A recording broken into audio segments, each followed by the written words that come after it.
One Piece. Starting by refusing Shanks. Chapter 1. The Red-Haired Invitation. East Blue. Windmill Village. Takumi, a young boy dressed in a black t-shirt, pushed open the door of the village tavern just as he always did at noon. "Hey Makino, the usual," Takumi called as he took his regular seat at the bar. "Coming right up," responded Makino, the tavern owner with short dark green hair tied back under a headscarf. She smiled as she picked out a bottle of well-aged liquor from the shelf, uncorked it, and poured a glass for Takumi, placing it in front of him. As the only tavern in Windmill Village, the place saw a variety of customers, local villagers and travelers passing through. Most patrons came in for strong drinks, but kids like Luffy also dropped by occasionally. For them, Makino always kept some fruit juice on hand. But Takumi was different. At 10 years old, he was the first child she'd ever served who actually enjoyed a good drink. Takumi took a slow sip from his glass. "How is it?" Makino asked, her smile gentle. "Not bad," Takumi replied, his voice steady. Just then, the tavern door burst open, and the room filled with lively chatter. "Yo, Takumi's here too," came a cheerful voice. It was red-haired Shanks. Following him, Yasopp, Lucky Roo, and the rest of the red-haired pirates streamed into the tavern, loudly ordering drinks from Makino. Shanks took the seat right next to Takumi, setting his straw hat on the bar.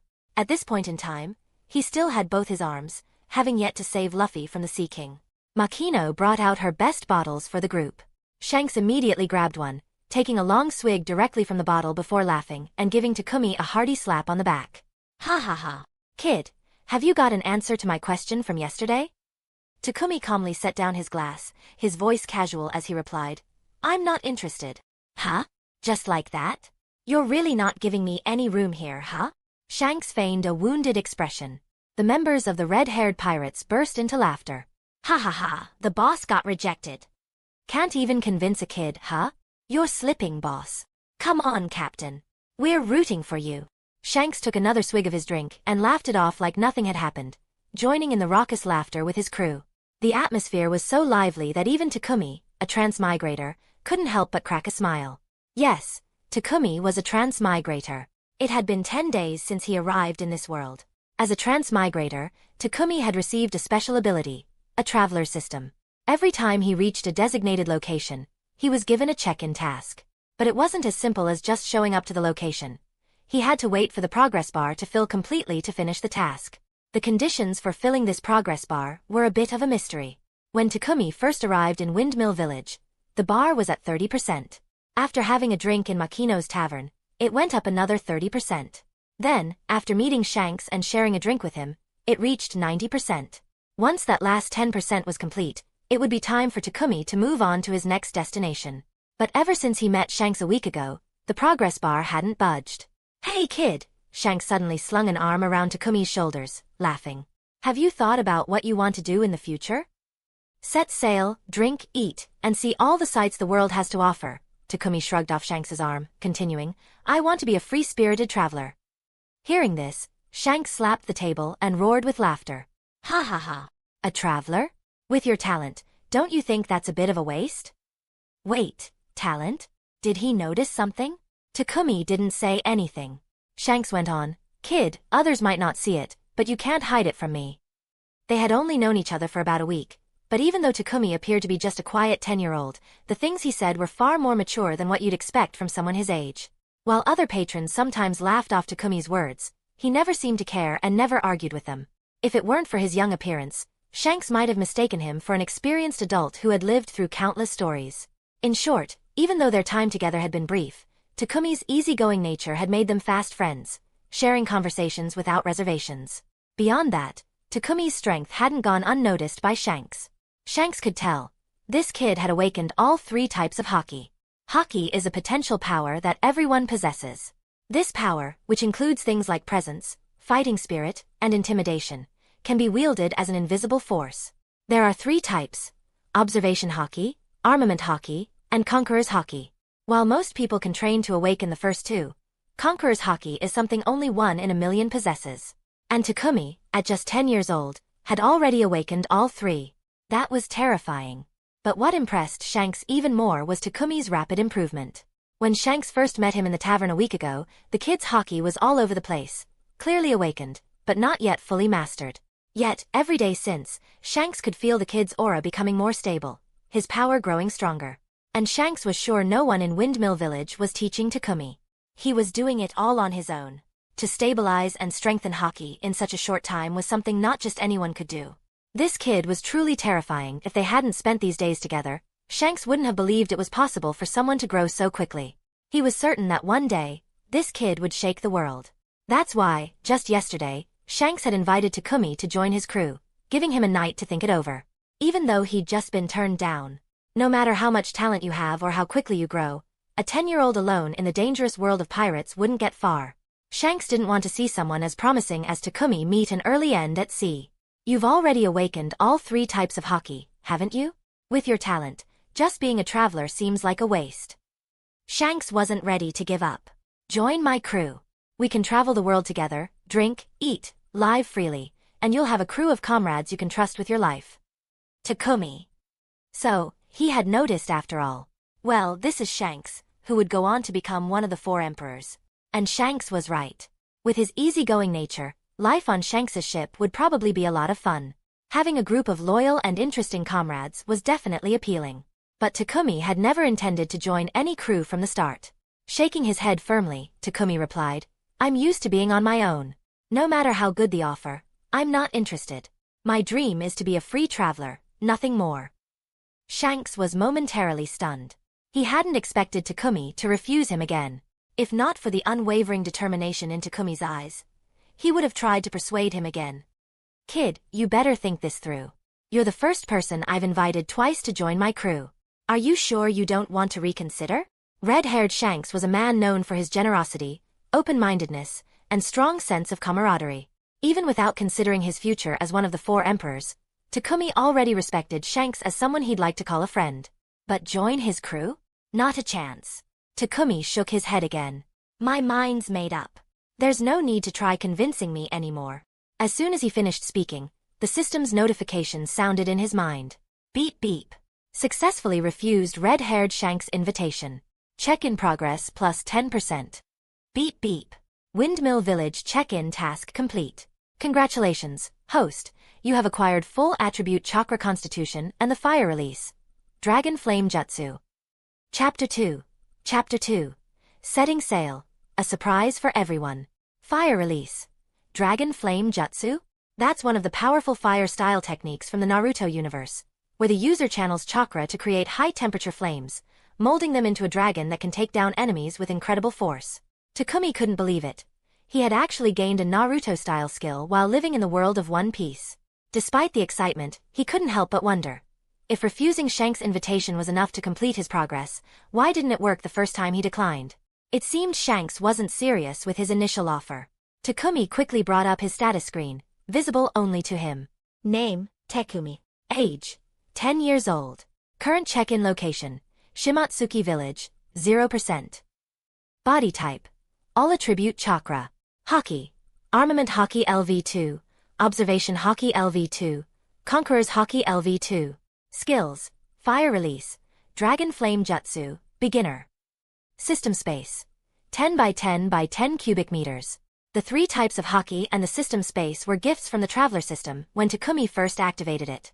The levels next to each Haki type represented their strength. Unlike native residents of the One Piece world, Takumi could strengthen and upgrade his Haki just by completing his check-in tasks. For example, meeting Shanks and treating him to a drink had increased his progress by 30% and also leveled up all 3 Haki types. His eyes shifted to the new check-in location, Shimatsuki Village. It looked like once he finished checking in at one place, the next destination would appear. Since the next location was set, it was time to move on. But before leaving, Takumi figured it would be a good idea to treat Shanks and his crew to a proper farewell drink. A smile tugged at Takumi's lips. "Today's drinks are on me. Everyone, drink up." Over the past few days, hunting wolves, bears, and tigers hadn't just strengthened his Haki, it had also earned him a good amount of berries. It was a win-win situation. "What's with the sudden generosity?" Shanks asked, grinning. Takumi shrugged casually. "I'm leaving soon." Shanks paused, but before he could respond, Lucky Roo approached with a chunk of meat in one hand and a den mushi in the other. "Boss, it's for you." "For me? Who is it?" Shanks took the receiver. A loud voice boomed from the den mushi. Shanks, you bastard. Are you in Fusha village? Recognizing the voice of Luffy's grandfather, Garp, Shanks stood up and walked toward the tavern's entrance. Ha ha ha, why so angry? If you were here, I'd offer you a drink. If I were in Fusha village, I'd arrest you on the spot. You scoundrel, you've corrupted my grandson, Luffy. Stay away from him, you hear me? Shanks was laughing heartily at first, but then his expression turned serious. He glanced back at Takumi, who was sitting with his back to him at the bar, and spoke with an unusual tone. Garp, do you know what I've seen here? I've come across a future supernova. Supernova? You mean those cocky brats who think they're hot stuff just because they've got some talent? No, he's different. Given time, this kid could shake the world. Shanks' words were met with silence on the other end. Although Garp and Shanks stood on opposite sides, Garp knew Shanks well enough to understand that if someone had caught his attention like this, they were no ordinary person. Who is this kid you're talking about? Not telling you. Ha ha ha. Shanks hung up the receiver with a smirk. Back on the other end, Garp was so furious that he slammed the Den Mushi to the ground, smashing it to pieces. Shanks. One day, I'm going to throw you into Impel Down myself. The nearby Marines couldn't stop him in time and could only look on, half laughing, half crying. Vice Admiral Garp, that was the only Den Mushi we had to contact Shanks. Garp. After ending the call with Garp, Shanks returned to the tavern and sat down next to Takumi. Takumi was quietly sipping his drink. Shanks broke the silence. Kid, want to know who just called me? Takumi shot him an annoyed glance. He already knew. Although he hadn't heard the whole conversation, just from the first few words, he had recognized Garp's voice. It was Marine Vice Admiral, Garp the Fist. Shanks took another swig of his drink. That old geezer somehow got his hands on a Den Mushi that can reach me. But that's not important. What matters is your talent. It's going to attract a lot of attention in the future. Not joining any crew could mean you'll be facing a lot of enemies on your own. Doesn't matter, Takumi replied nonchalantly, shrugging as he lifted his glass. Shanks, one last drink before I head out. Without further words, Shanks clinked his bottle against Takumi's glass and downed what was left. Wiping his mouth, he asked, leaving now? Takumi nodded. Shanks stood up, his voice full of camaraderie. All right, let's go. I'll see you off.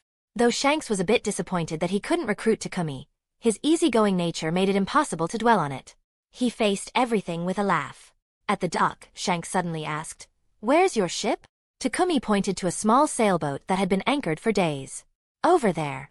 He had purchased it a few days earlier, ready to set sail as soon as his check-in task was completed.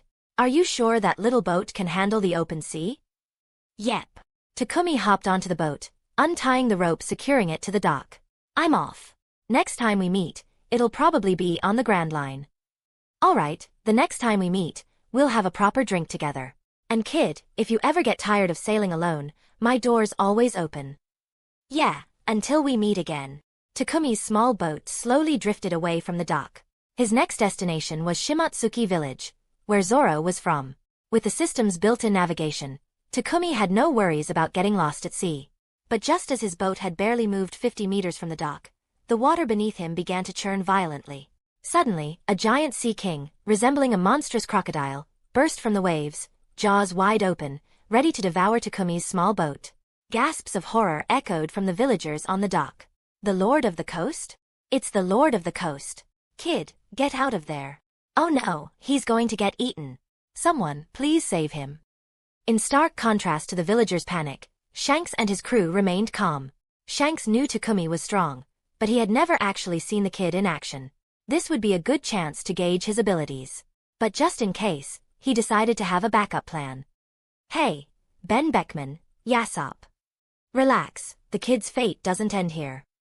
Man boss, you really can't help but get involved. The two men casually grabbed their guns, aiming at the Sea King's head, ready to fire if Takumi found himself in danger. Takumi looked up at the so-called Lord of the Coast with disdain. You're out of your league. Perfect timing to test out the Dragon Flame Jutsu. With a smirk, Takumi gathered and compressed the chakra within him, channeling it to his throat before unleashing it in a fiery breath. A dragon-shaped flame erupted, roaring toward the Sea King.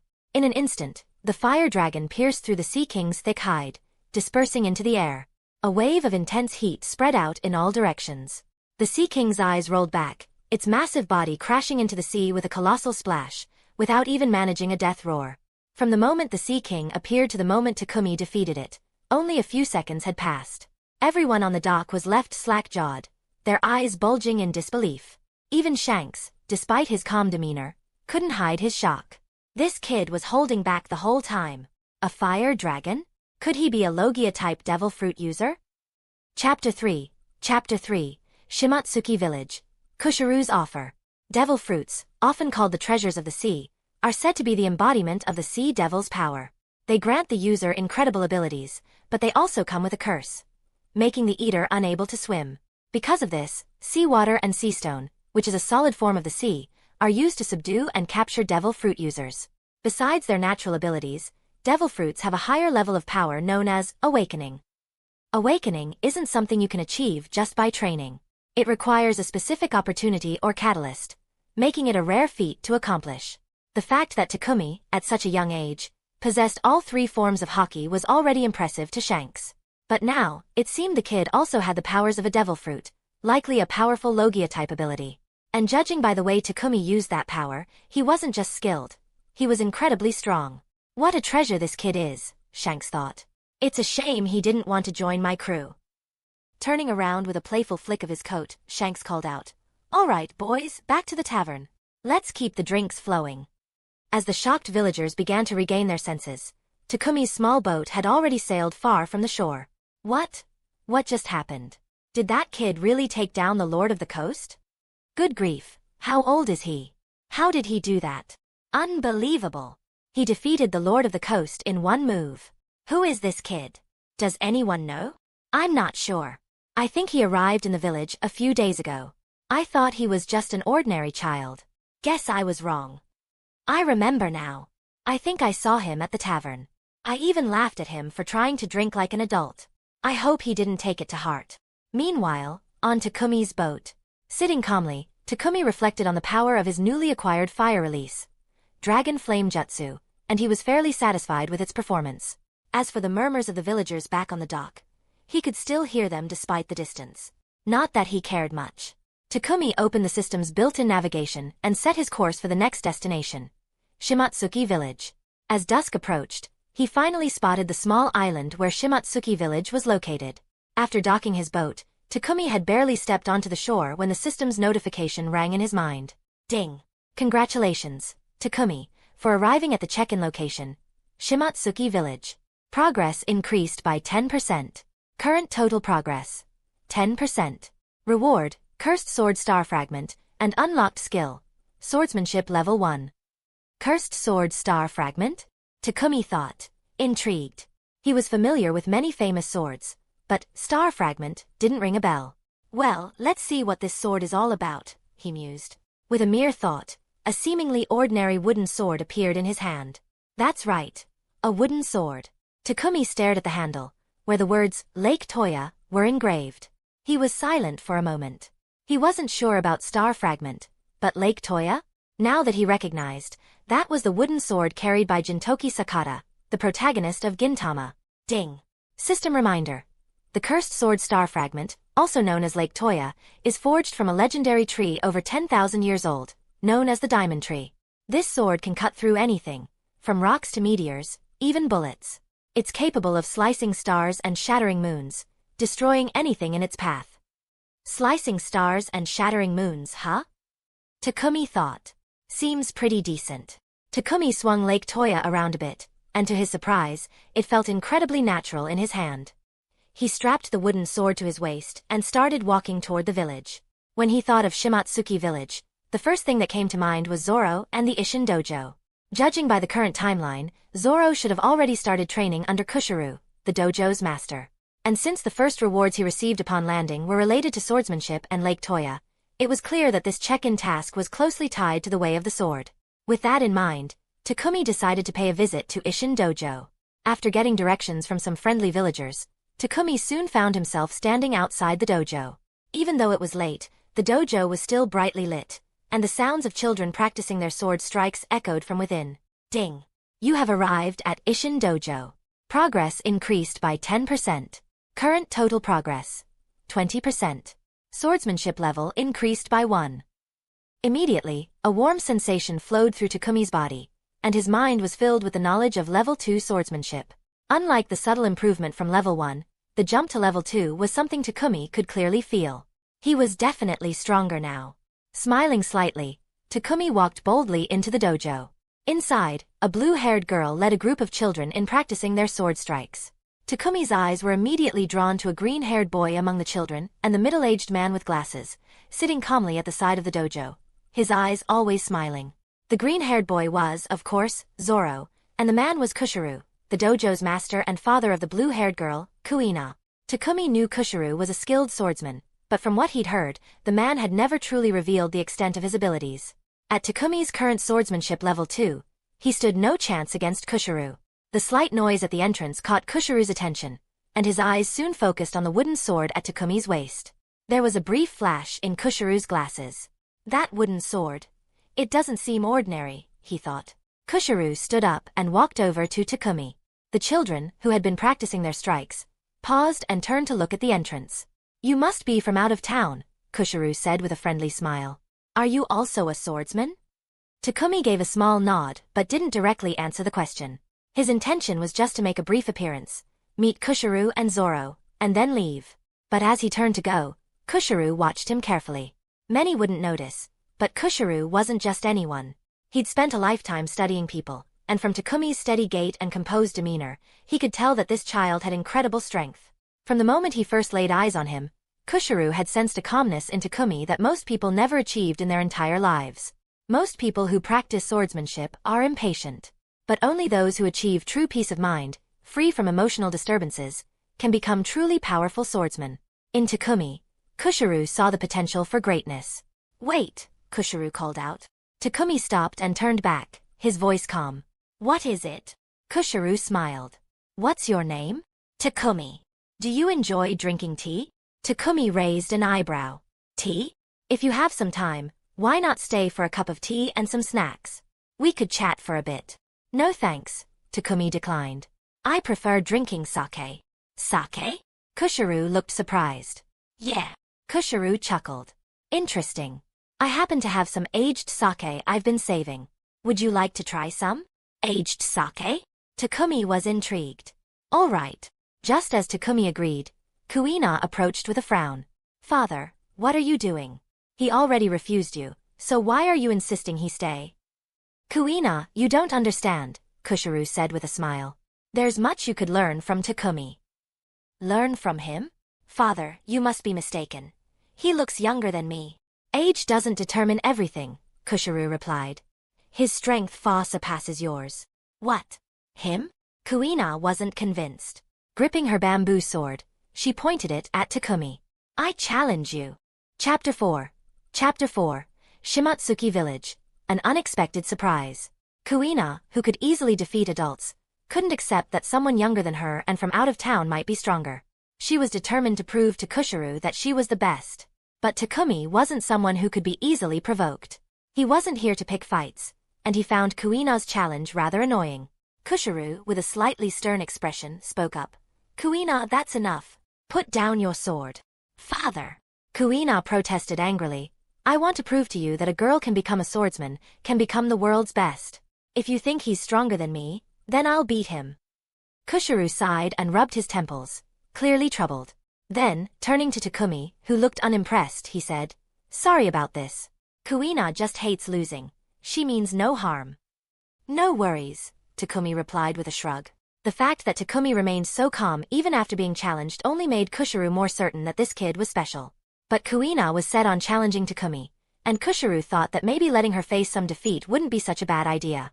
With that in mind, Kushiru said, All right, Takumi, how about you accept Kuina's challenge? Of course, there will be a reward for the winner. He turned to Kuina. Since you're so determined to challenge Takumi, let's make a wager. If you lose, Wado Ikemonji will belong to Takumi. Wado Ikemonji was a famous sword, one of the 21 great grade swords. Takumi knew that, of course.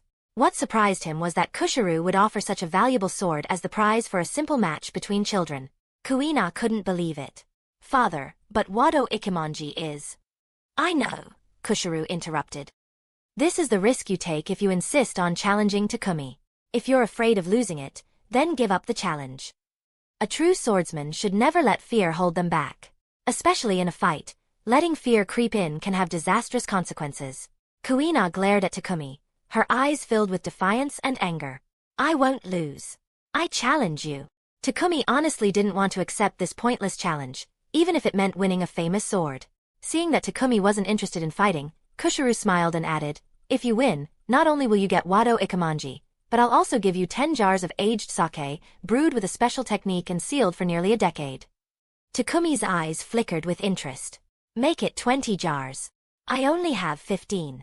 You can have them all. Deal. With that, Takumi agreed to Kuina's challenge. The kids in the dojo, including Zoro, quickly gathered around to watch. Go Kuina! You're the best in the dojo. Take him down. Yeah, show this outsider what our dojo can do. Just like you do with Zoro, knock him out with one strike. Zoro grumbled. Hey! Stop dragging me into this. In the center of the dojo. All right, everyone, settle down, Kushiro instructed. Kuina, Takumi, get ready to start. Takumi walked over to the rack of practice swords in the corner of the dojo and casually picked up a bamboo sword. For a match like this, he didn't see the need to use Lake Toya. According to the dojo's rules, before a sparring match, both participants had to bow to the shrine and to each other. After the formalities, the two faced off.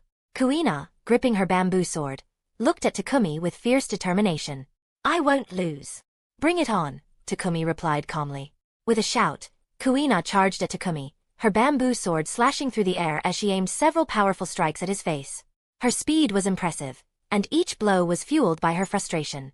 But Takumi easily blocked each one. Realizing she couldn't break through his defense, Kuina adjusted her angle, striking from below and then sweeping horizontally, trying to knock the sword out of Takumi's hand. Just as it seemed Takumi was preparing to block again, Kuina suddenly spun around, appearing behind him and delivering a fierce downward strike. Kuina's sword skills were decent compared to most people. But to Takumi, she was still too slow, with too many openings. He decided to end it quickly. Not wanting to waste any more time, Takumi spun around and, to Kuina's surprise, disarmed her with a single swift strike, sending her bamboo sword flying across the dojo floor. The entire match lasted only a few seconds. After a brief moment of stunned silence, the dojo erupted. No way! Kuina lost? How is that possible? Kuina's unbeatable. She can even defeat adults, so how did she lose to an outsider? What the heck? Who is this guy? Kushiro glanced at Kuina, who stood there in shock, and announced the result. Point, Takumi wins. Takumi tossed the bamboo sword back into the rack. Snapping out of her daze, Kuina grabbed her fallen sword and shouted, No! I'm not done yet. Let's go again. I'm not giving up Wado Ikemanji. Kuina, you've lost. Kushiro's voice was firm as he scolded her in front of everyone. No matter how many times you try, you won't beat Takumi. Can't you see the difference in your skill levels? Tears welled up in Kuina's eyes as she clenched her fists. Unable to accept her defeat, she ran out of the dojo. Hey, Kuina. Zoro called after her and quickly followed. That girl. Kushiro muttered, shaking his head. Then he addressed the other students. That's enough practice for today. Everyone, go home and rest. Yes, sensei. The kids bowed to Kushiro, then left the dojo, chattering excitedly about what had just happened. Once they were alone, Kushiro turned to Takumi. Come with me. Takumi nodded. He followed Kushiro to the tea room in the back of the dojo. The two sat across from each other at a small table. On it were a pot of freshly brewed tea and a bottle of fine sake, releasing a subtle, fragrant aroma. Kushiro handed Takumi a sword with a white hilt and sheath. Despite its simple appearance, it radiated a powerful presence. From now on, this sword is yours. This was Wado Ikemanji. Takumi accepted it without hesitation and hung it next to Lake Toya on his belt. Then they each picked up their cups, Takumi with sake, Kushiro with tea, and took a drink. The sake Kushiro had mentioned was indeed excellent. It wasn't particularly strong but had a clean, cherry blossom flavor that was refreshing and delightful. Takumi found it quite enjoyable. How do you like it? Kushiro asked with a smile. This sake is brewed using a special technique passed down from a very unique place. You can't find it anywhere else. Not bad, Takumi nodded in approval. Just then, the system's voice echoed in his mind. Ding. Drank and conversed with Kushiro. Progress increased by 10%. Current total progress. 30%. Reward. Swordsmanship level increased by 1. Current swordsmanship level. 3. As soon as Takumi's swordsmanship reached level 3, his entire demeanor sharpened.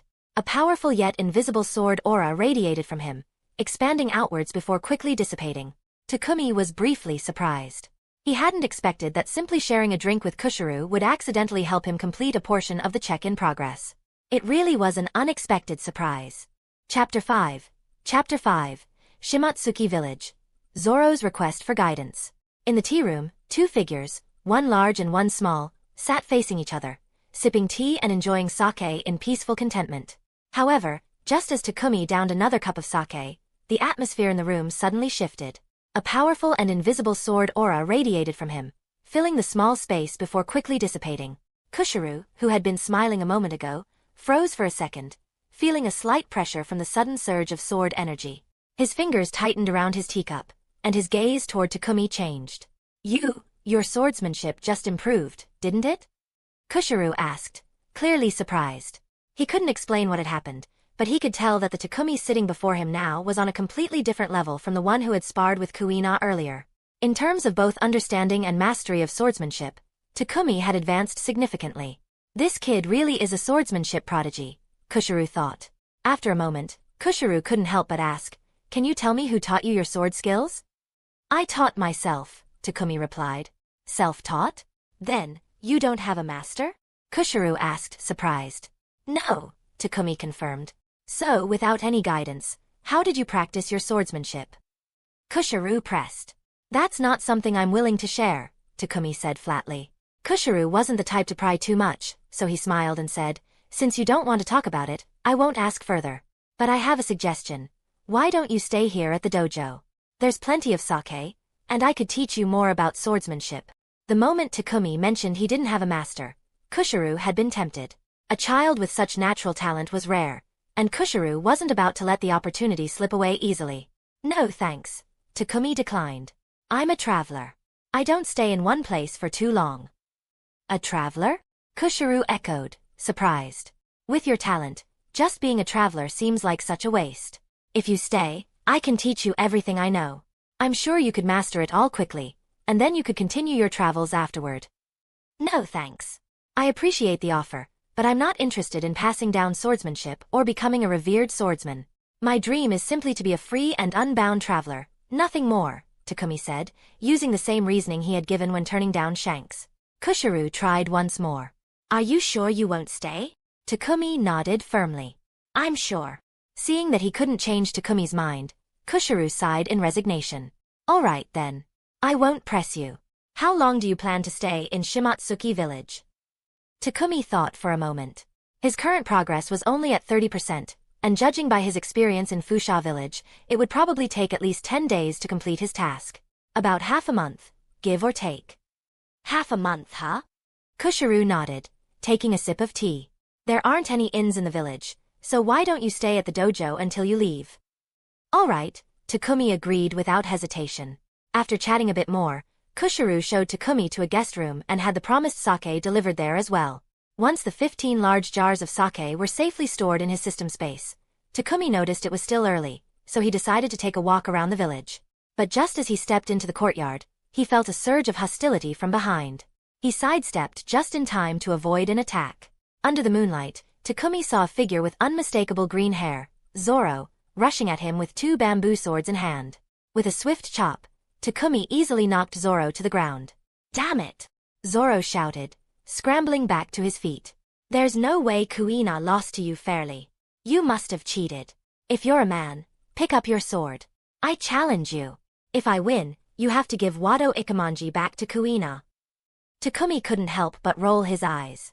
What is this even about? He had no intention of entertaining Zoro, so he turned to leave. But before he could take more than a few steps, Zoro attacked again, shouting, "Take this!"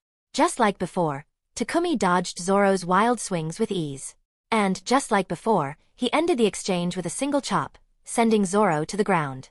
When Zoro got up and charged at him for the 3rd time, Takumi finally started to get annoyed. Was Zoro always this much of a pest as a kid? If I beat you with a sword, will you stop bothering me? Takumi asked, drawing Lake Toya and effortlessly blocking Zoro's strikes. He quickly noticed that while Zoro was physically stronger than Kuina, his technique and understanding were sorely lacking. No wonder this guy could never beat Kuina, Takumi thought. With that, Takumi decided to end it quickly. Just as Kuina would often do, he struck Zoro right in the face, sending him crashing to the ground. Zoro lay there, staring up at the starry sky, his fists clenched in frustration. Damn it! We're about the same age, so why is he so strong? Why?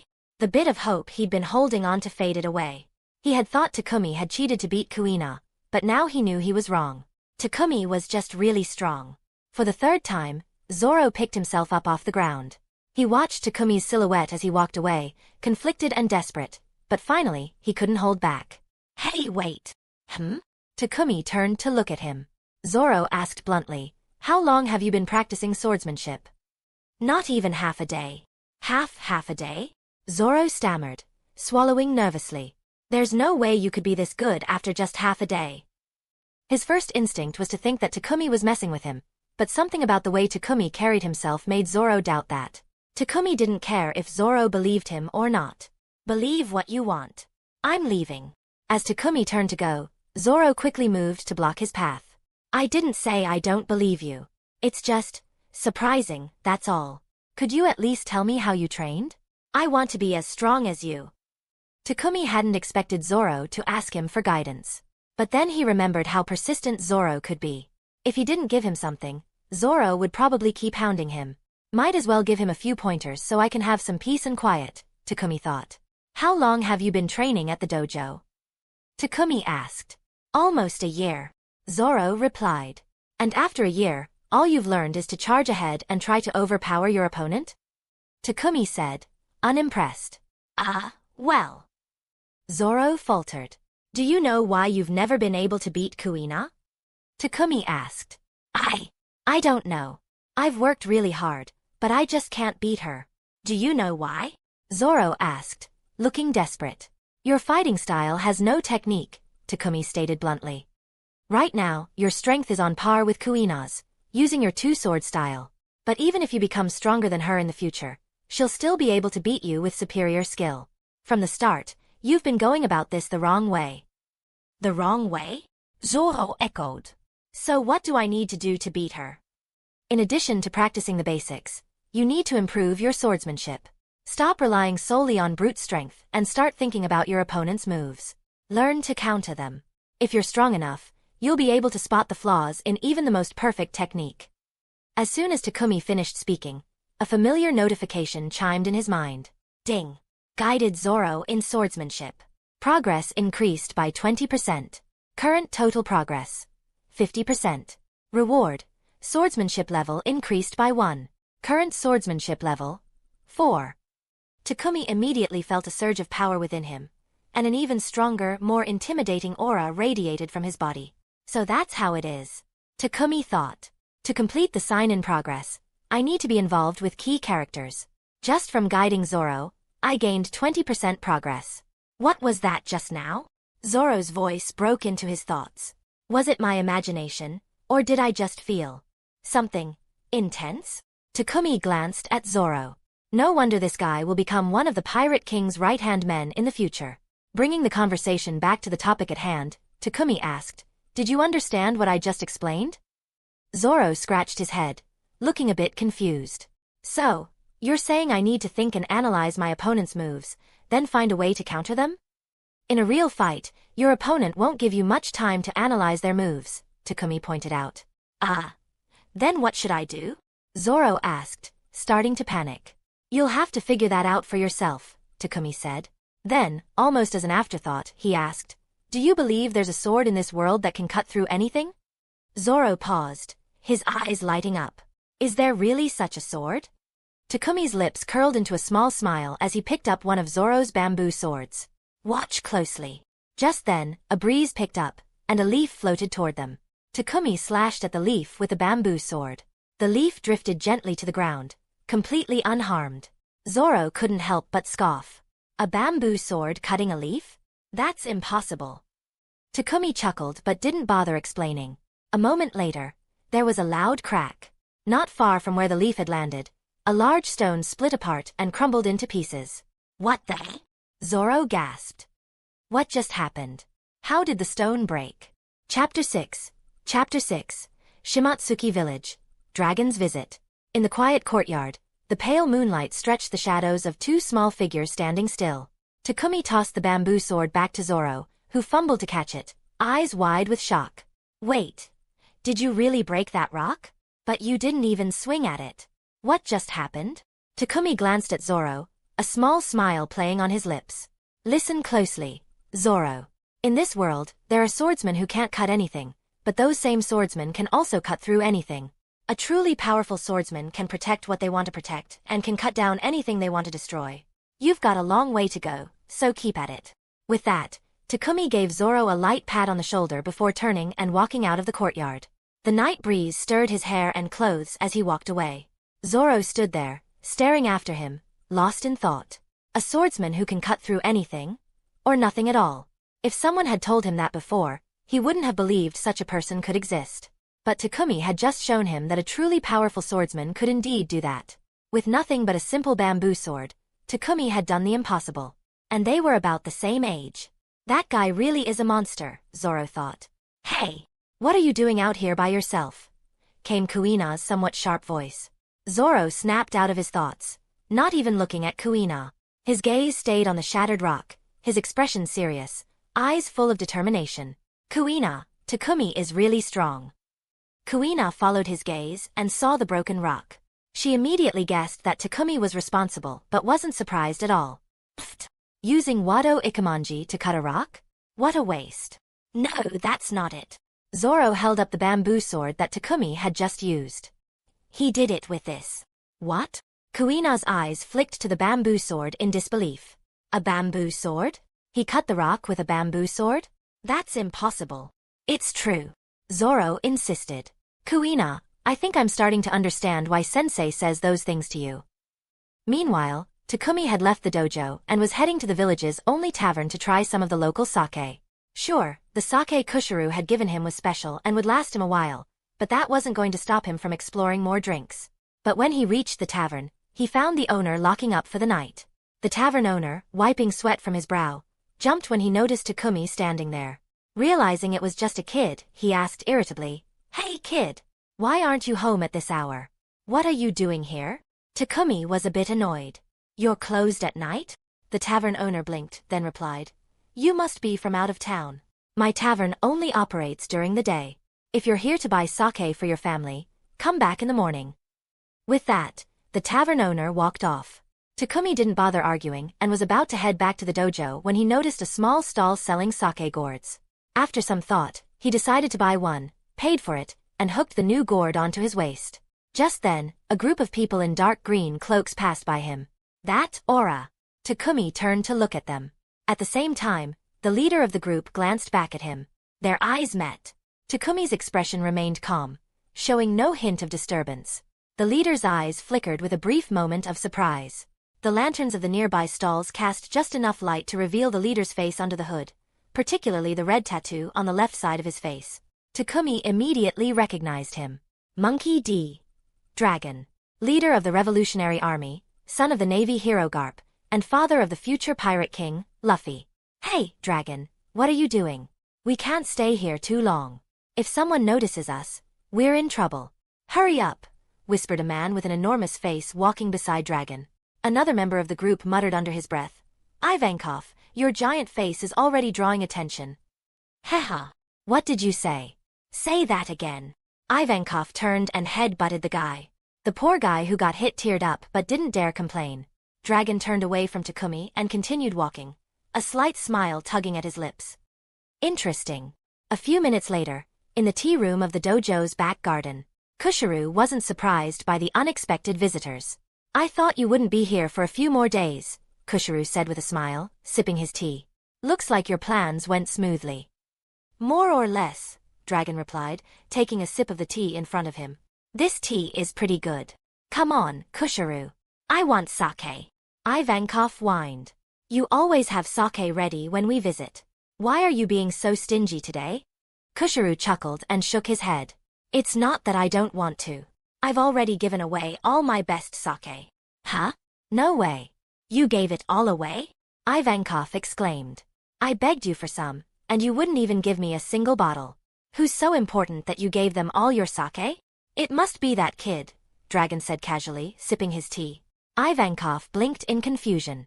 Kid? What kid? Who are you talking about? You met Takumi? Kushiru asked, surprised.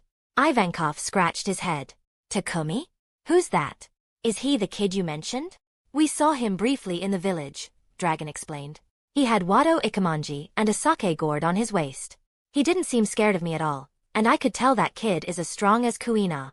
Looks like you've got yourself a good student. I didn't see anyone, Ivankov muttered, puzzled.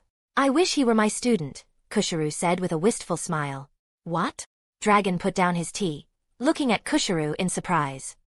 He's not your student? Kushiru shook his head. I tried to get him to stay at the dojo, but he didn't want to. Ivankov threw up his hands in frustration. Hey, are you two even listening to me? Don't ignore me. Dragon ignored Ivankov and looked back at Kushiru. You gave him your best sake and Wado Ikemanji, and he still wouldn't stay? He must have something important he needs to do. Maybe, Kushiru replied, taking another sip of tea. But to be fair, he won the sake and the sword by defeating Kuina. It wasn't exactly a gift from me. You knew he would win, and you still offered the sake and sword as a reward. That's not much different from giving them to him, Dragon said. Just as Dragon finished speaking, the sound of footsteps echoed down the hallway, growing closer. Everyone in the tea room turned to look at the open sliding door. They watched as a small figure, with 2 swords and a sake gourd at his waist, calmly walked past them without a word. Chapter 7, Shimatsuki Village. Annoying little brat. After seeing Dragon and his group in town, Takumi knew they were heading to see Kushiru. Dragon was the leader of the Revolutionary Army. The Revolutionary Army existed to overthrow the Celestial Dragons, who ruled the world government with unjust control. They were seen as the biggest threat to world stability by the government. Given the current timeline, the Revolutionary Army was likely still in its planning stages, not yet ready for large-scale action. As for why Dragon was visiting Kushiru in Shimatsuki Village, Takumi didn't really care. It had nothing to do with him. But to get back to the guest room Kushiru had prepared for him, he had to pass by the tea room. Kushiru was the first to greet him. Takumi, went out for a bit? Takumi glanced at him and calmly nodded. Yeah. Dragon looked at him with interest. Ivankov, on the other hand, couldn't help but rush out of the tea room, practically getting in Takumi's face as he inspected him from every angle. So, you're the kid Dragon and Kushiru were talking about? I don't see what the big deal is. Hey, are you sure this brat really beat Kuina?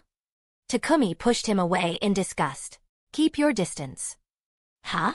Ivankov pretended to be mortally wounded, clutching his chest and staggering back a few steps. Ah, my heart. My heart. I'm dying. A few seconds later, Ivankov suddenly regained his energy, throwing his hands up and laughing. Haha. I won't die that easily. Kushiru smiled and added, Ivankov, Takumi's already gone. What?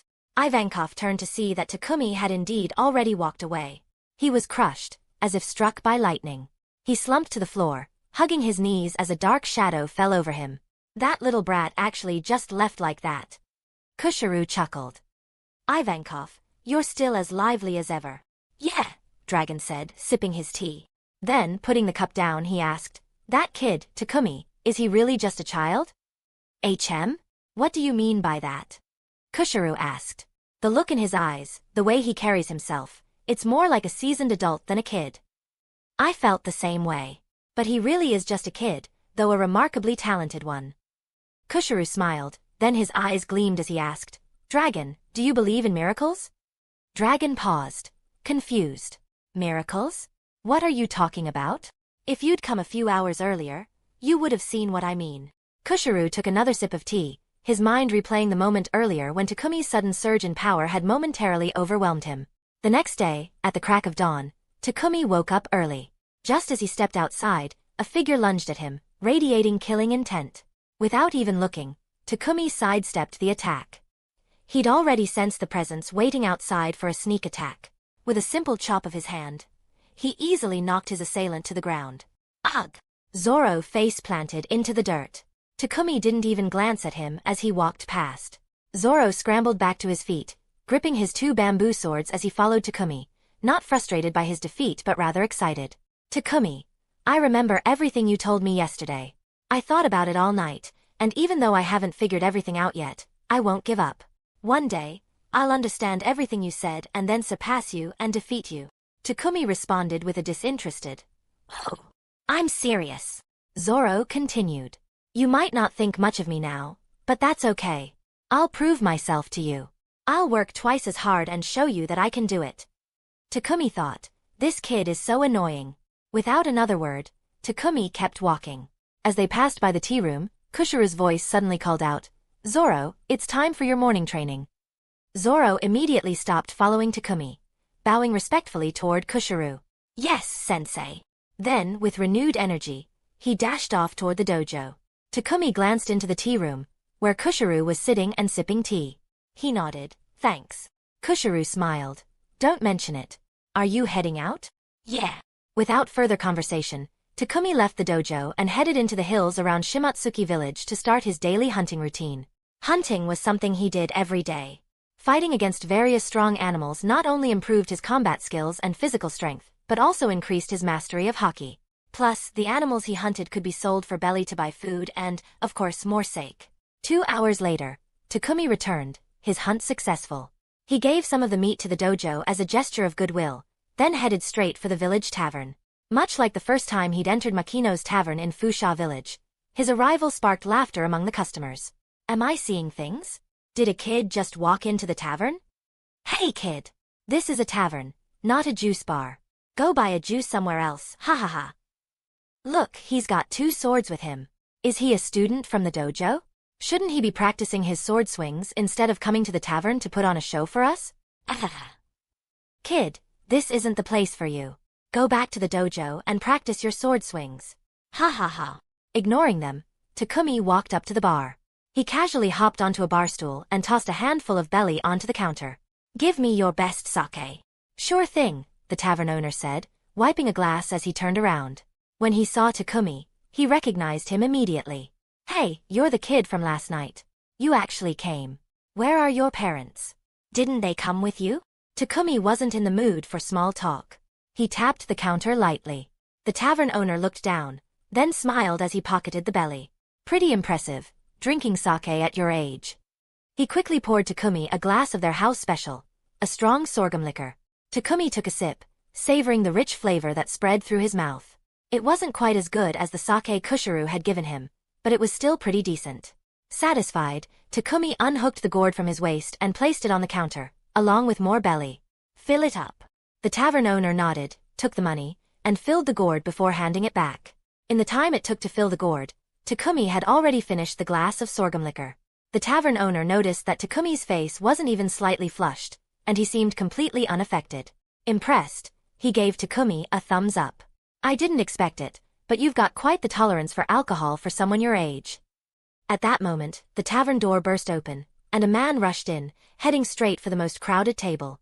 He plopped down as if he had some hot news to share, excitement in his voice. Did you hear? Kuina from the dojo, who's never lost a match, got beaten by some outsider yesterday. Chapter 8. Shimotsuki Village. Zoro's enthusiasm. What? Kuina actually lost to an outsider? Are you serious? You must be mistaken. Kuina is really strong. I remember she's beaten everyone who's come to challenge the dojo these past few years. How could she possibly lose? Well, it's not that surprising if you think about it. She's only 11, and there are plenty of adults stronger than her. Yeah, exactly. Losing once isn't that big of a deal. Kuina is still young. The person who beat her must have been a really strong adult. Although everyone was shocked that Kuina, who had never lost before, had finally been defeated, they quickly reasoned it away by remembering how young she was. However, the person who brought the news shook his head and wagged his finger. No, it wasn't some adult who beat her. It was a kid with a wooden sword. And from what I heard, that kid's even younger than Kuina. The moment he said that, the noisy tavern fell silent. A few seconds later, the room erupted in disbelief. What? A kid younger than Kuina beat her? Are you sure that's true? That's impossible. How could Kuina lose to some kid? That kid must have cheated. Hey, don't try to fool us with lies like that. We'll beat you up if you keep spreading false rumors. Seeing that no one believed him, the messenger sighed. I'm telling you, it's true. Kuina really lost to that kid. She even gave him her prized sword. Liar. Kuina treasures that sword. There's no way she'd give it to some outsider kid. Yeah, you must have gotten it wrong. We're not that easy to fool. As everyone argued back and forth, Takumi finished filling his gourd with sake, slung it over his waist, and hopped down from the high stool. Ignoring the commotion around him, he calmly walked toward the exit of the tavern. Just as he pushed open the door and stepped outside, someone shouted, "Look at that kid's sword!" Everyone's eyes turned toward Takumi. When they saw that he was indeed carrying both a wooden sword and a real one, especially a real sword that looked very familiar, they all widened their eyes in shock, as if they'd just seen a ghost. Wait, isn't that Kuina's sword? No way. Kuina really lost to a kid younger than her? Who is that kid? How could he possibly defeat Kuina, who's never lost before? He must be incredible. Oh no. I was just making fun of him earlier. I hope he doesn't hold a grudge. Completely ignoring the noise behind him, Takumi left the tavern without looking back. Over the next few hours, the news of Kuina's defeat by an outsider spread like wildfire throughout Shimotsuki village. Takumi had originally planned to quietly complete his mission and then leave without drawing attention. But now, thanks to this, he'd become the talk of the village. To avoid any more trouble, it seemed he would have to keep a low profile from now on. Takumi headed straight back to the Isshin dojo. As soon as he stepped into the courtyard, Zoro came running up to him, practically bursting with excitement. "Takumi!" Zoro exclaimed. "I heard you went into the mountains to hunt this morning. Were you training? Next time you go, take me with you."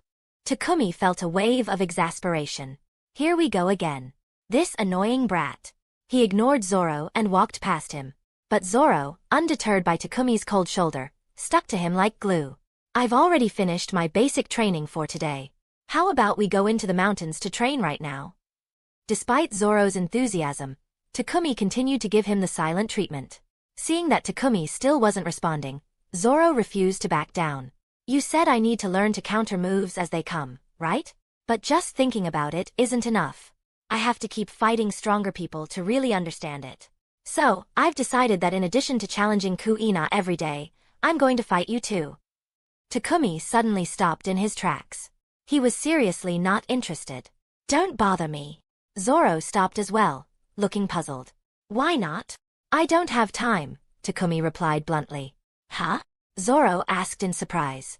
"You just don't want to fight me because you think I'm too weak, right?" Takumi didn't bother to explain further. "Exactly." With that, he continued walking.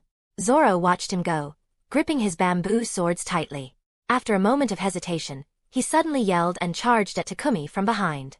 "If you won't fight me, I'll just keep attacking you until you draw your sword. Take this." Feeling the increasing killing intent from behind him, Takumi dodged Zoro's attacks with ease, not even turning around. Then, as Zoro charged at him again, Takumi swung his fist, sending Zoro flying across the courtyard. Takumi glanced at Zoro, who was now lying on the ground several meters away, struggling to get up. "Let's see how you keep up with that." With a slight smirk, Takumi continued on his way. As he passed by the tea room, Kushiru's voice called out, "Takumi, come have a drink. I want to introduce you to someone." Takumi paused and looked over.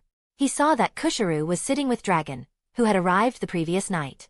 Given Dragon's identity and the timing of his visit to Shimotsuki village, this wasn't just a casual encounter. There was a good chance that interacting with him might trigger progress on Takumi's mission. After a moment's thought, Takumi stepped into the tea room and sat down next to Kushiru. Kushiru smiled and asked, "Would you like some tea?" "No thanks, I've got my own drink," Takumi replied, pulling out his gourd and taking a swig. Kushiru smiled and introduced him. "Takumi, this is my friend, Dragon." Takumi nodded politely. "Nice to meet you." Dragon looked at Takumi with interest. "How old are you?" 10, Takumi answered casually. "You can handle your liquor well for your age," Dragon said with a faint smile. "Kushiru tells me you're pretty skilled with a sword." "Just decent," Takumi replied. "Modest too." Dragon studied him closely. "Even though you only showed a little bit, I noticed you used observation haki to dodge that kid's attacks earlier, didn't you?" Takumi looked up at him and calmly said, "That's right." There was no point in hiding it. It wasn't exactly a secret. "I thought so." You're even more interesting than I expected. But I still feel like something's missing, Dragon said, a small smile tugging at the corner of his mouth. Then, his expression changed, and a golden glint flashed in his eyes. A powerful aura suddenly erupted from him, spreading out and filling the small tea room. Chapter 9, Shimatsuki Village, Dragon's Test. From the moment Dragon first saw Takumi in the village last night, he knew this kid was something special. At just 10 years old, he already had the sword skills to easily defeat Kuina. And just now, when Takumi showed a bit of observation Haki, Dragon could tell this kid had incredible potential. But still, something felt off, like there was more to him than met the eye. Dragon decided to test Takumi's true strength using his Conqueror's Haki. When Kushiru realized what Dragon was doing, his expression tensed. Dragon, Takumi is just a kid. Don't worry, I know what I'm doing, Dragon replied, his gaze locked on Takumi. Takumi didn't back down. He stared right back into Dragon's sharp eyes. The moment he felt Dragon unleash his Haki, Takumi knew there was nothing more to talk about. Even if Dragon's test was just a small display, with no malicious intent. He quietly put the stopper back on his sake gourd, narrowing his eyes. Then, a powerful aura burst forth from Takumi, clashing with Dragon's Haki. A shockwave exploded outwards as their Conqueror's Haki collided. With a loud crack, the tea table in front of them shattered into countless pieces, and the walls around the tea room cracked under the immense pressure. Neither Takumi nor Dragon was going all out. Interesting, Dragon said, a smile growing on his face. He was just about to ramp up his Haki to see how much Takumi could handle when Kushiru suddenly grabbed both of their shoulders, stopping them in their tracks. That's enough. Are you two trying to destroy my dojo? Knock it off, he scolded, clearly unhappy. Although he was surprised that Takumi had Conqueror's Haki, this wasn't the time to dwell on that. A clash of Conqueror's Haki was no small matter.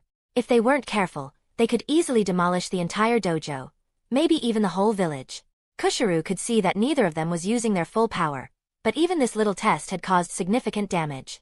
If he didn't stop them, the tea room being destroyed would be the least of their worries. What if one of the kids training in the dojo got hurt? Hearing Kushiru's words, both Takumi and Dragon retracted their Haki. Sorry, I got carried away, Dragon said, looking a bit apologetic. Kushiru sighed. You two are really something else. Dragon, what are you doing messing with a kid like this? Dragon chuckled before turning back to Takumi.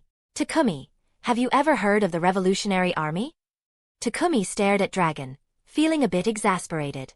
Of course, he knew about it. This guy isn't about to try recruiting me, is he? Before Takumi could respond, Dragon continued, this world is one where only the strong survive. Too many corrupt leaders cause harm to those who can't protect themselves.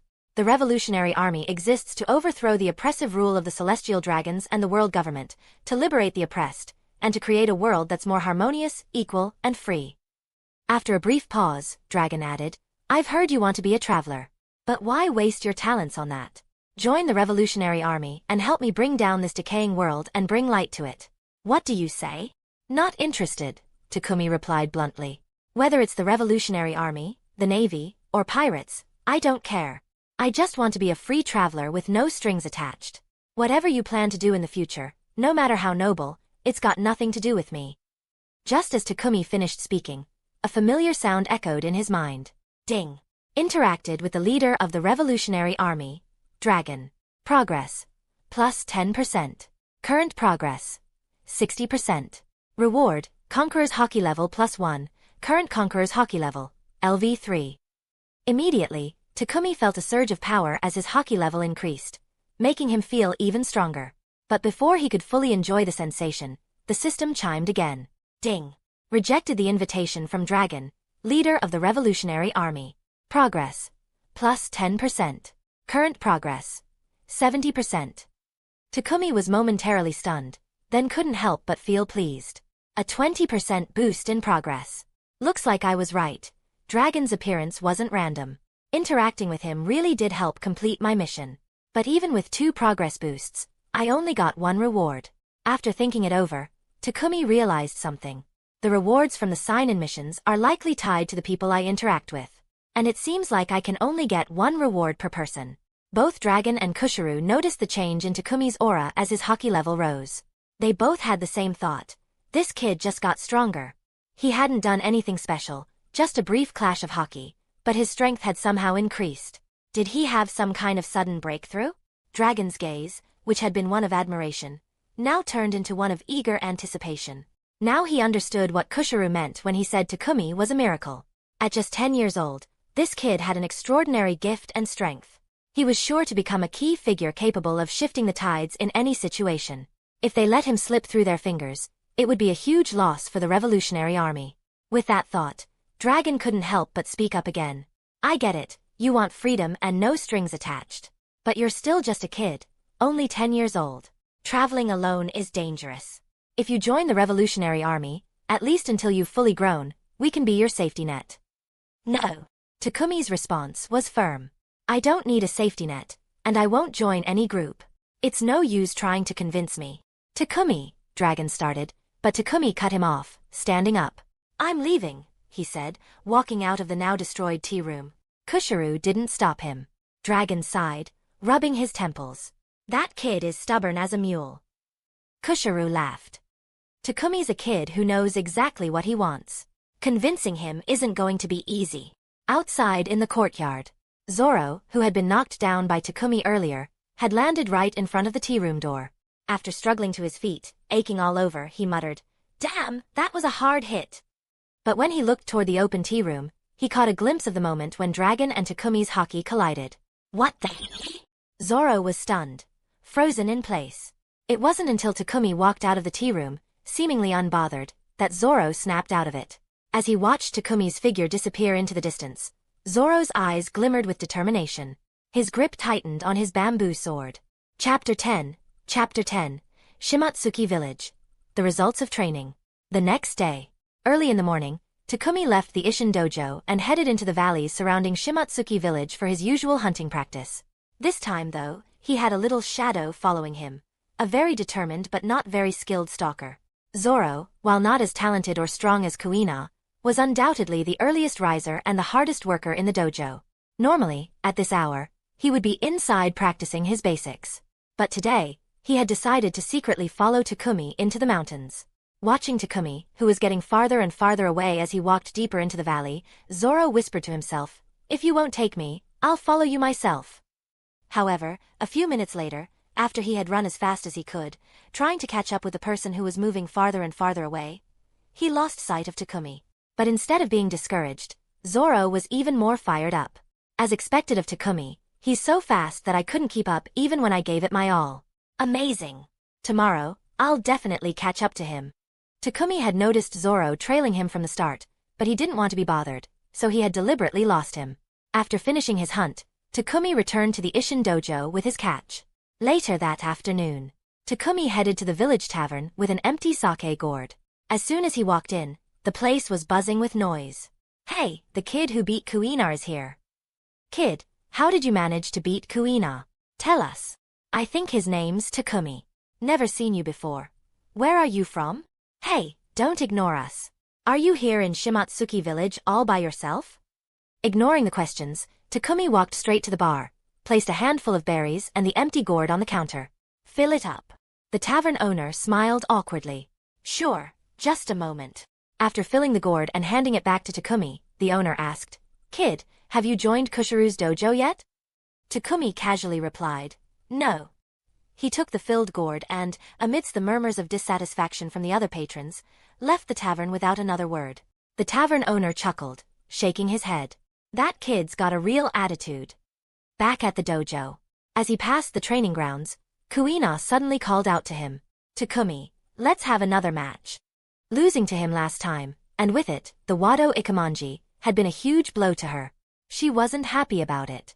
But the gap in their strength was obvious, and she had no choice but to acknowledge it. Still, that didn't mean she was going to give up. So Kuina had decided to keep challenging Takumi until she could beat him. She just couldn't believe she would keep losing. But while Kuina was eager for a rematch, Takumi wasn't interested in wasting his time.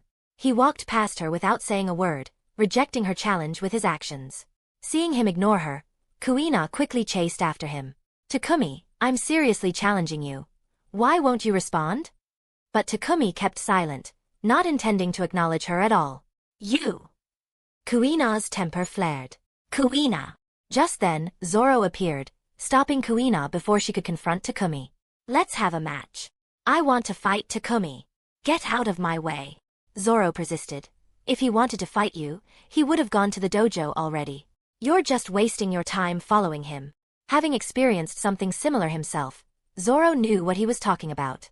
Kuina paused, her expression dark, as she gripped her bamboo sword tightly, still staring at Takumi's back. After a long moment, she turned around and walked back. Zoro didn't move. What are you standing there for? You wanted to fight, right? Kuina snapped. Right. I'm coming. Zoro quickly followed her. Their match ended in a few minutes. As usual, Kuina won. But this time, Zoro managed to block several of Kuina's strikes and even came close to landing a hit on her. Just a few days ago, there was no way he could have gotten that close. Was it just luck, or had Zoro's swordsmanship really improved so much in just 2 days? Kuina couldn't shake the unsettling feeling in her heart. She had witnessed Zoro's relentless training over the past year. To make sure he didn't surpass her, she had pushed herself just as hard, training in secret to improve. Even so, every time they sparred, she could feel Zoro slowly closing the gap between them. But while it used to be a gradual process, in just these 2 days, his skills had clearly taken a leap forward. Could someone have been training him? Kuina sheathed her bamboo sword, looking down at Zoro, who was sprawled on the floor. Zoro got up, brushed the dust off his clothes, and without a word, started replaying Kuina's moves in his mind, a habit he never would have had before. Kushiro walked over with a smile. You lost again, Zoro. But you really have gotten stronger, especially these past 2 days. As soon as Kushiro said this, the other kids in the dojo crowded around. Sensei, you're not secretly training Kuina just because she's your daughter, are you? That's so unfair. Kushiro sighed. No, I wouldn't do that. Zoro's definitely improved, but Kuina's getting stronger too. I'm going to wash my face, Zoro muttered before heading to the back of the dojo. After washing his face, Zoro made up his mind. Tonight, he would challenge Kuina one last time. That night, as Kuina passed by the hastily repaired tea room Kushiro had been working on, she overheard something that deeply shook her. Her father, Kushiro, didn't believe a girl could become the world's greatest swordsman. Kuina had always known that as a girl, she might have a harder time achieving certain things as a swordsman compared to boys. But she didn't want to accept that, and she refused to believe it. Why shouldn't a girl be able to become the world's greatest? Sitting by the rice paddies, Kuina tried to process her feelings alone. That's when Zoro showed up. What are you doing here? Zoro asked. Kuina wiped her nose with a handkerchief and shot back. I should ask you the same thing. Why are you out here so late? I'm here for our 2001 duel. This will be our last one, Zoro said seriously. Let's settle this, and let's use real swords this time. Kuina blinked in surprise, then smiled slightly. All right. Originally, she planned to use Wado Ikamanji against Zoro, but now she would have to borrow someone else's sword for their duel. In an open field, the two stood facing each other, ready to fight. A gust of wind blew through. Zoro, gripping 2 real swords, was the first to attack. They traded blows back and forth many times. Every time Kuina was about to defeat Zoro, he would somehow manage to find a way to clumsily evade her strike. Ha! Kuina saw an opening and lunged forward, aiming to knock the 2 swords out of the visibly tired Zoro's hands. It was as if Zoro had anticipated this move. He instinctively stepped back. Real swords were much heavier than bamboo swords, and he was wielding 2 of them, which was exhausting him far more than Kuina. If he couldn't beat her with strength or stamina, he would have to rely on his swordsmanship or try to read her moves and find an opening to turn the fight in his favor. That instinctive step back allowed Zoro to narrowly avoid Kuina's strike. At the same time, in a moment of surprise, he saw an opening in her defense. Without hesitation, Zoro swung his sword, using the back of the blade to strike at Kuina's arm. A flash of disbelief crossed Kuina's eyes as she quickly reacted, blocking the strike in time. Then, with a swift motion, she finally disarmed Zoro, sending his swords flying. Zoro fell to the ground, panting heavily. Even though she had won, Kuina didn't feel any satisfaction. If she had reacted just half a second slower, she would have lost. Zoro was really catching up. Chapter 11. Chapter 11. Shimatsuki Village. 2 little tagalongs. Ding. You've changed Kuina's fate, increasing the progress to 80%. Swordsmanship level +1, current swordsmanship level, LV5. Takumi was sitting inside, enjoying a drink when the system's notification suddenly popped into his mind, causing him to pause for a moment. Immediately after, a more powerful sword aura radiated from him, filling the small room with its intensity. He could even calm his mind enough to feel the breath of everything around him. His power had grown again. Takumi's gaze drifted over to where Wado Ikemonji rested. In the original story, Kuina had gone looking for a whetstone for Wado Ikemonji when she fell down the stairs and died. But now, with that sword in his possession, Kuina had no reason to go looking for a whetstone, and so avoided that deadly fall. Looks like I'm close to finishing the tasks in Shimatsuki village, Takumi thought, feeling quite pleased as he continued sipping his drink. There's something nice about sitting around and having good things just fall into your lap. Now, let's rewind to about half an hour earlier. Kuina had narrowly defeated Zoro. Lying on the grass, Zoro covered his face with his hands, frustrated. Damn it! I was so close. I can't stand this. Kuina, staring at him with a serious expression, replied, I'm the one who can't stand it. Zoro lowered his hands and looked at Kuina. You're catching up to me, she continued. Girls get weaker as they grow older, and soon you'll beat me. You keep saying you're going to become the world's greatest swordsman, and father says a girl can't do that. I've known that for a long time, but I hate it, Zoro. You're so lucky, just because you're a boy. I want to be the world's greatest swordsman too. If only I were born a boy. Zoro sat up, his frustration growing as he listened. You just beat me, so stop complaining. It's not fair. You're the one I've always wanted to defeat, so don't talk about men and women. Are you going to say the same thing when I finally beat you? Like it wasn't my skill, that one? What about all this training I'm doing? What's the point if you're going to say something like that? Don't talk like that again. Kuina's eyes welled up with tears as she stared at him. Zoro stepped closer, his jaw clenched. Promise me, one of us, either you or me, will become the world's greatest swordsman.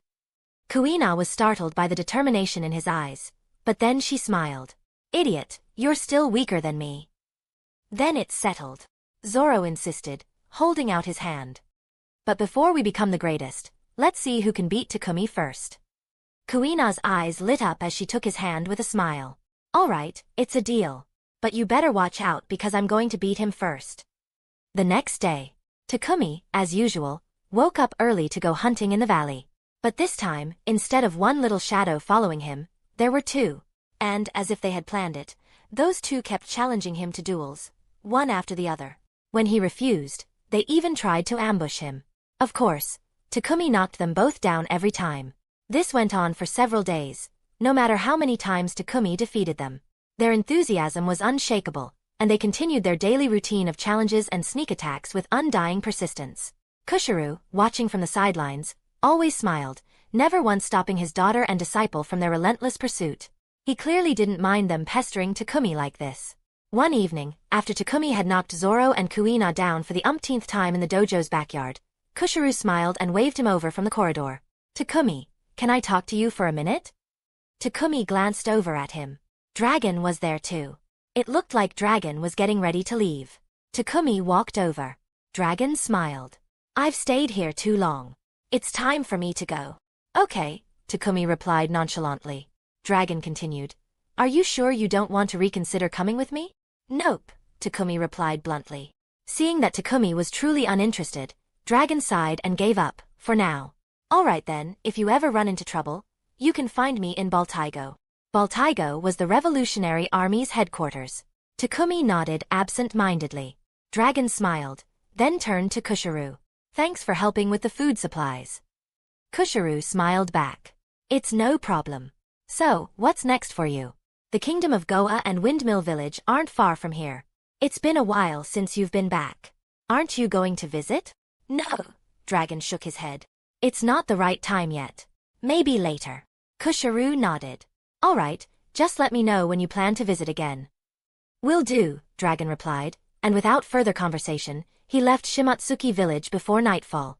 In the original story, Luffy didn't know who his father was until after the events at Water 7 in the Grand Line. Dragon was a cautious man who never revealed his weaknesses easily. Very few people knew about his background. Even within the Revolutionary Army, his most trusted subordinates were unaware that he had a son. From the conversation just now, though Kushiro didn't spell it out, it was clear he was one of the few who knew Dragon's full story. This showed just how close these two were. But Takumi wasn't interested in that. What he cared about was completing his task and finding some good sake. Alright, I'm heading back, Takumi said, ready to return to his room for a drink. Kushiru called after him, "There's a festival in the village tonight. Want to check it out?"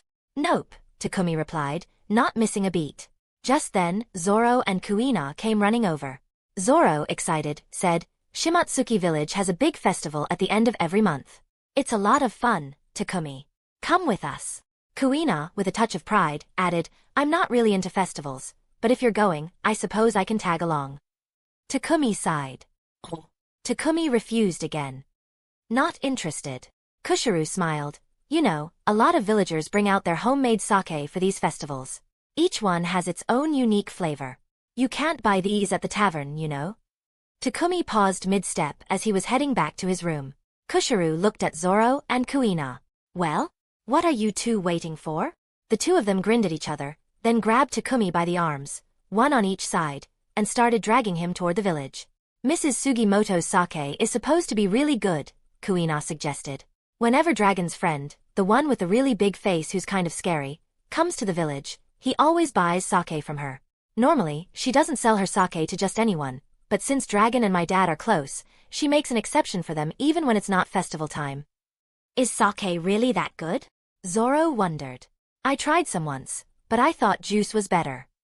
Takumi slipped his arms free from their grasp, exasperated. "You two sure are persistent." Zoro laughed. "Not really. Are you misunderstanding us, or something?" Takumi just sighed again. Kuina giggled. "You know, Takumi, you keep ignoring us and knocking us down with one hit, but I think you're actually training us, right?" Takumi blinked. "No, that's really not what I'm doing." Zoro continued, "My reflexes and toughness have improved a lot since I started hanging around you. It's all thanks to your training." Takumi was even more puzzled. When did I ever train you?" Kuina chimed in. "I've been meaning to ask. When Zoro and I ambush you at the same time, you never even see us coming, but you always dodge our attacks. How do you do that?" "Yeah." Zoro agreed, nodding eagerly. "I've been dying to know." "Takumi, can you teach us how you do it?" Chapter 12. Shimatsuki Village. The Bandit Higuma's Provocation. Takumi had no intention of entertaining Zoro and Kuina's endless questions. Despite their attempts to sweet-talk and persuade him, Takumi remained resolute in his silence. Running out of options, Kuina suddenly came up with an idea. "Takumi, if you tell us, I'll use all my savings to buy you some sake. How about that?" "Not interested," Takumi replied flatly. "I've got my own money." "Don't be so stingy," Zoro muttered under his breath. As they talked, the three of them arrived at the busiest street in Shimatsuki Village's night market. The street was filled with people, loud calls from vendors, and the hustle and bustle of a lively crowd. Takumi remained calm, while Zoro and Kuina, their faces flushed with excitement, looked around eagerly. Kids will be kids, Takumi thought. "Over there," Kuina pointed to a row of stalls on the left side of the street. One of the stalls was set up on a cart, and a middle-aged woman was loudly calling out to customers. "That's Auntie Sugimoto. Her sake is the best and sells out quickly. If we don't hurry, it'll be gone." As she spoke, a crowd had already formed around the small cart, with people lining up to buy the limited supply of sake. The three of them quickly joined the line at the back. "You two can go have fun elsewhere," Takumi suggested, not wanting them to stick around. Kuina grinned. "Auntie Sugimoto's sake is limited to one small bottle per person. With Zoro and me here, we can help you get 3 bottles instead of just 1. Just as Kuina finished speaking, a group of rough-looking men barged through the crowd, pushing people aside to reach Sugimoto's stall. Leading them was a tall man with a long face, a cross-shaped scar on his forehead, and a sword at his waist. It was Higuma, the bandit. This was the same guy who would one day pour sake on the head of Shanks, one of the future 4 emperors. Back then, Shanks let it slide, showing his magnanimity. At this point in time, Higuma and his gang hadn't yet gone to Fusha village, so they hadn't met Shanks. With this many people lining up, this sake must be good. "I'll take the whole cart," Higuma declared arrogantly. The surrounding villagers took a few steps back in fear. But our sake is limited. You can only buy 1 small bottle per person," Sugimoto stammered nervously. "If you want to buy some, you should line up like everyone else." "Line up?" Higuma sneered. "I'm an 8 million berry bounty criminal, and you want me to line up?" Sugimoto looked like she was about to cry, and the villagers were too scared to say anything. An 8 million berry bounty was no joke, and the villagers, who were mostly unarmed and defenseless, didn't dare provoke him. Zoro and Kuina instinctively reached for the bamboo swords they had brought with them. Kuina's cold voice rang out, "I don't care how big your bounty is. This is Shimatsuki village, and we won't let you do whatever you want." "Yeah," Zoro said, gripping his 2 bamboo swords tightly. "We won't let you bully people here." Higuma turned his head to look at the 3 of them, chuckling under his breath. His underlings burst into laughter, openly mocking the kids. "Ha! These little brats think they can pick a fight? They've got no idea what they're up against. You kids better scram before the boss loses his temper. Our boss is going to be the king of bandits. Get lost while you still can." Seeing how brazen Higuma and his gang were, Zoro whispered to Kuina, "Can we really take them on?" Kuina glanced at Takumi, who hadn't said a word this whole time, and took a deep breath. "Whether we can or not, we have to try. We can't let them run wild in our village." Kuina's gaze turned icy as she stared down Higuma, her voice dripping with sarcasm. "A bunch of bullies like you, calling yourselves bandits? King of bandits? More like a pack of cowards who only know how to pick on the weak. I won't let you get away with this." "What did you say?" Higuma's brow furrowed in anger. Sugimoto panicked. "Kuina, stop it. You kids need to leave now." Even though Kuina was one of the best swordsmen at the dojo, stronger than many adults, she was still just a child with a bamboo sword. How could she possibly stand up to a bandit? The surrounding villagers were all worried, urging Kuina and the others to back down and avoid provoking Higuma further. "Leave?" Higuma unsheathed the sword at his waist, pointing the tip at Kuina's forehead. "Sure, you can leave, but you'll have to leave an arm behind." Kuina clenched her teeth, standing her ground. Suddenly, Zoro pulled her behind him, pointing his 2 bamboo swords at Higuma. "Kuina, step back. I'll take him on." Kuina protested. "Idiot, you're weaker than me. I should be the one to fight him." Higuma burst out laughing. "How touching. 2 kids fighting over who gets to die first. Fine, I'll kill you both." Just as Higuma finished speaking, Takumi suddenly spoke up. "So you're not lining up?" The villagers fell silent, not daring to make a sound. Their silence was taken as agreement. Takumi looked at Higuma. "You arrived late. You'll have to wait in line behind me." With that, Takumi calmly walked past Higuma and up to the sake cart. The villagers gasped in shock, all eyes on Takumi as he reached the cart full of sake. "How much for a bottle?" Takumi asked. Sugimoto blinked, momentarily stunned before responding out of habit. 50 berries a bottle." Takumi casually handed her 100 berries and grabbed a bottle, pulling out the cork and taking a swig in front of everyone. "Not bad," Takumi nodded in approval. Higuma's face turned an ugly shade of red as he glared daggers at Takumi. But Takumi ignored him, turning to the still stunned Zoro and Kuina. "Weren't you 2 going to help me buy sake?" They snapped out of their daze, quickly putting down their bamboo swords and running over to the cart.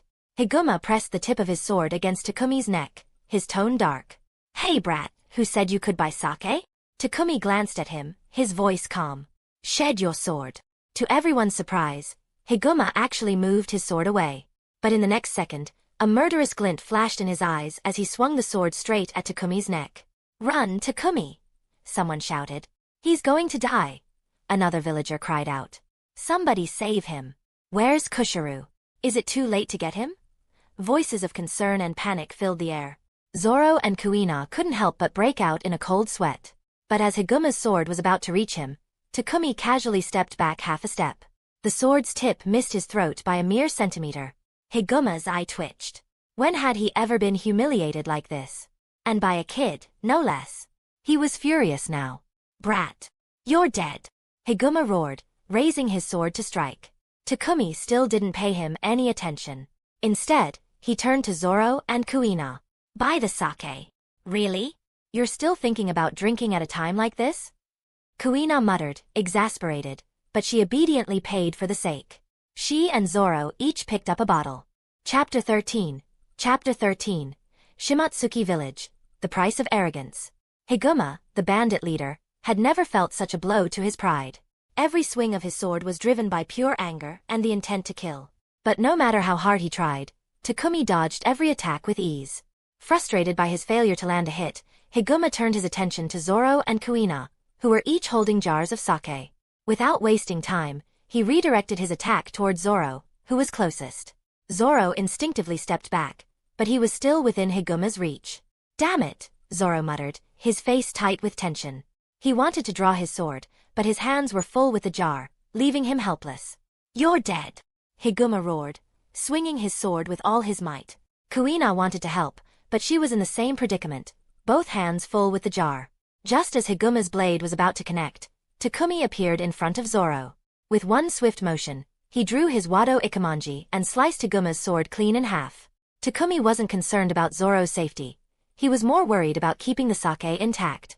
Zoro, however, completely misunderstood Takumi's intentions. I knew you wouldn't let me down. You really are amazing, Zoro exclaimed, his admiration for Takumi clear. Takumi just sighed, saying nothing. Higuma stared at the broken sword in disbelief, then at Takumi's Wado Ikemanji. There was something special about that sword, and he could feel it. All right, kid, Higuma said, changing his approach. Give me that sword, and I'll let you go. No way, Kuina shouted. You can't trust a bandit. Takumi, you can't give him the Wado Ikemanji. Higuma's eyes gleamed with greed as he eyed the sword. So, it's the Wado Ikemanji, huh? That's too fine a blade for a kid like you. Hand it over, or you'll regret it. With that, Higuma flung his broken sword at Sugimoto's cart, smashing several jars of sake. At the same time, his men surrounded Takumi, Zoro, and Kuina, cutting off any escape. Takumi frowned slightly, more annoyed at the wasted sake than at the bandits. Meanwhile, back at the dojo, Koshiro was enjoying tea with a friend when a villager rushed in, clearly panicked. Koshiro-sensei, you have to come quickly. There are bandits causing trouble in the village. Bandits? Koshiro set down his teacup calmly. Where are they now? They're at Sugimoto's place, the villager replied, out of breath. Sugimoto's? Koshiro paused for a moment. Are Takumi, Kuina, and Zoro there too? Yes, but they're just kids. They can't handle these bandits, the villager insisted. Koshiro smiled reassuringly. If Takumi is there, there's nothing to worry about. Really? The villager was confused, as was Koshiro's friend. Trust me, they'll be fine, Koshiro said, picking up his tea again, completely at ease. Back with Takumi, he stood unfazed by Higuma's threats, almost bored by the situation. But the villagers around them were anything but calm. Takumi, just give him the sword. It's not worth risking your life. You're too young to fight all these bandits. Just hand it over and stay safe, another villager pleaded. Zoro, frustrated by their lack of faith, shouted, Stop underestimating Takumi. He's stronger than you think. The bandits burst into laughter. So what if he dodged a few swings? That doesn't make him tough, one sneered. He only cut the boss's sword because it's a famous blade. Kid, hand it over if you don't want to die, another bandit jeered. Takumi scanned the group. There were over 40 of them. It seemed he wouldn't be able to leave without a fight. Higuma mistook Takumi's silence for fear. You've got some skill, kid. Join us, and maybe I'll let you and your friends live. Takumi didn't bother responding. Instead, he moved in a flash, suddenly standing behind Higuma. As he calmly sheathed his Wado Ikemanji, 2 deep slashes appeared across Higuma's torso, and blood began to pour out. The villagers stared in shock, unable to believe what they had just witnessed. You! Higuma gasped, but before he could finish, he collapsed, unconscious. Boss! His men shouted, rushing to his side. Damn it, he hurt the boss bad. You're dead, kid! They yelled as they charged at Takumi. Takumi gave them a cold stare, and instantly, they all collapsed, unconscious, before they could even reach him. Know your limits, Takumi muttered as he picked up his sake jar. Let's go, he called to Zoro and Kuina, who were still standing in stunned silence. Right, Zoro mumbled, finally snapping out of it. He turned to Kuina, who was still frozen in place. Come on, Kuina. Let's move. Right, Kuina replied, shaking herself out of her daze.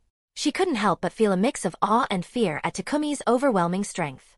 She wondered if she would ever be able to match him. As Takumi walked away, the villagers parted to let him pass, their faces filled with a mix of fear and admiration. After Takumi and the others had left, the villagers finally began to relax. My God, who is Takumi? One villager whispered. He took down an entire bandit gang by himself. And he's just a kid? Another added in disbelief. He's incredible. If he keeps this up, he might surpass Koshiro-sensei soon, someone else speculated. Thank goodness he was here, or we would have been in real trouble, another villager said, relieved. What should we do with these bandits? Someone asked. Let's throw them out of the village, another suggested. I'll be uploading chapters every 2 hours until the end of the week.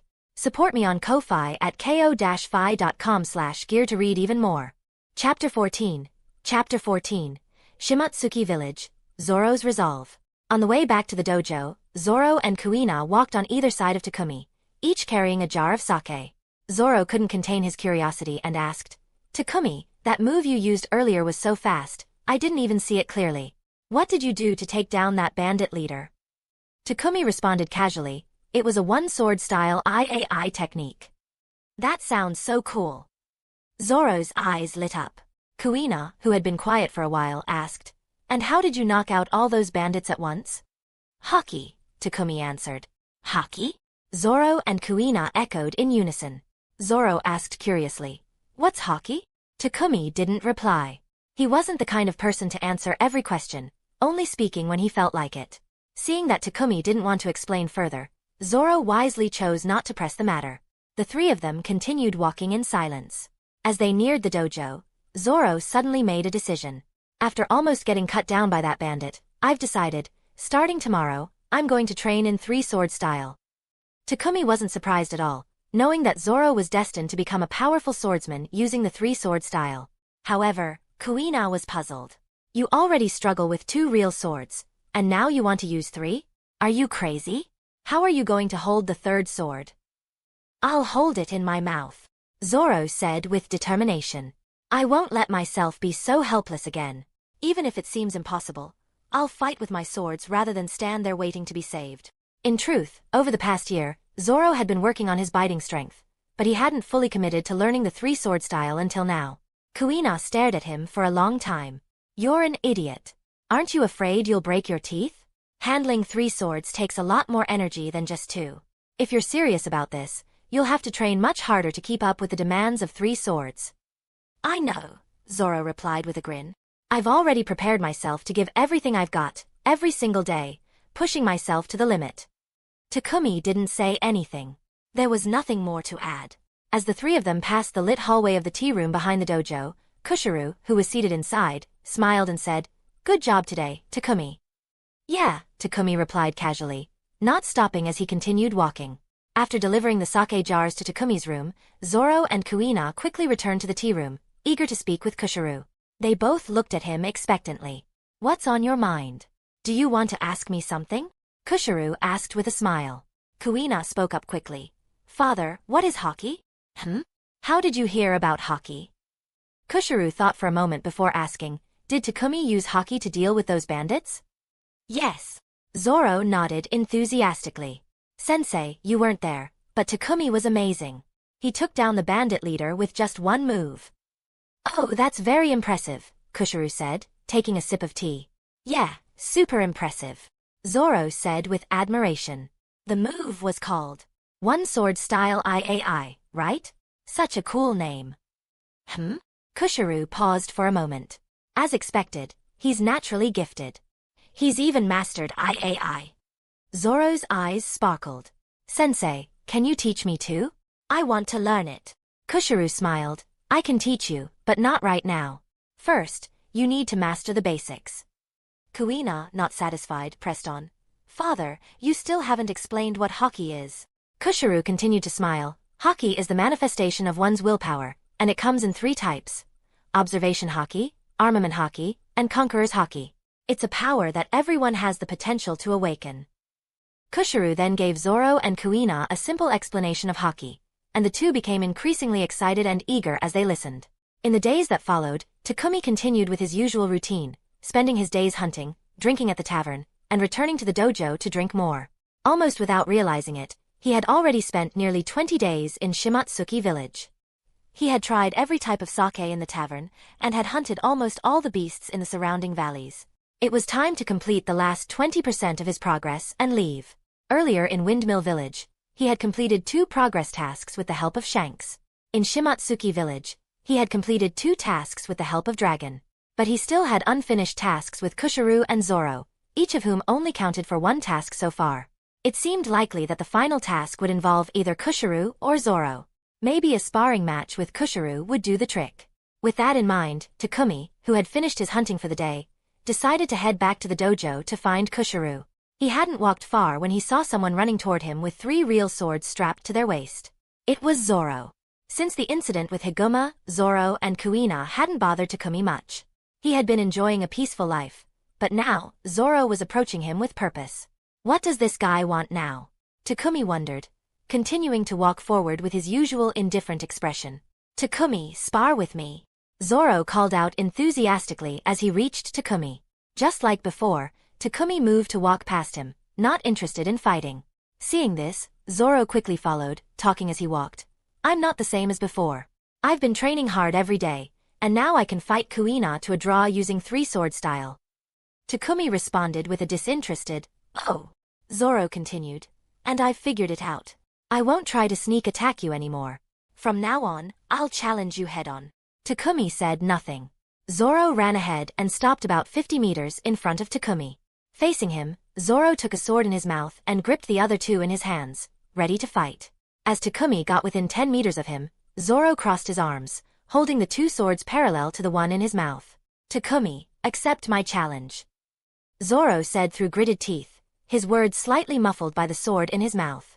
A faint but unmistakable aura of swordsmanship emanated from Zoro. That stance. That determination. Takumi's eyes flickered with interest. Could this be the beginning of the Purgatory Onijairai? He remembered that this move was something Zoro would master only 10 years later. After training during the 2 years, he was separated from Luffy and the others. Although Zoro's stance was still rough, and the technique was far from polished, Takumi was impressed that Zoro had progressed this much in just a few weeks. He had even begun to grasp the concept of swordsmanship. Not bad for a guy destined to become a master swordsman. Takumi had always respected those who worked hard, so he didn't feel any annoyance. "I've always wanted to have a real fight with you, Takumi. Please, accept my challenge," Zoro said earnestly, his eyes locked onto Takumi. Takumi stopped walking and stared back at him silently. Then, with a faint smile, Takumi drew his Wado Ikemanji. "All right, I'll give you this one match before I leave. Support me on Ko-Fi at ko-fi.com/gear to read up to Chapter 40. Chapter 15. Chapter 15. Shimatsuki Village, Unexpected Progress.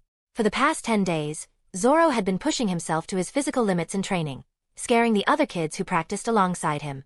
Kushiru, worried that Zoro might overstrain himself, had even talked to him, advising him to ease up on the training. But Zoro refused. Kushiru then turned to Kuina, hoping she could convince Zoro. To his surprise, Kuina's attitude was the same as Zoro's. In fact, Kuina had also increased her training load several times over. The reason these 2 kids had started training like mad was because of what happened 10 days ago, after Takumi had effortlessly taken down Higuma and his gang. Kushiru was troubled by it but couldn't stop them. In the valley, Takumi accepted Zoro's challenge. The 2 stood facing each other, both ready to fight at any moment. Zoro's eyes flashed with determination as he was the first to charge at Takumi. As he neared Takumi, the swords in his hands carved out 2 intersecting arcs, while the sword in his mouth, perfectly controlled, slashed toward Takumi with overwhelming force. Compared to the first time he recklessly fought Takumi using brute strength alone, Zoro was on a whole different level now.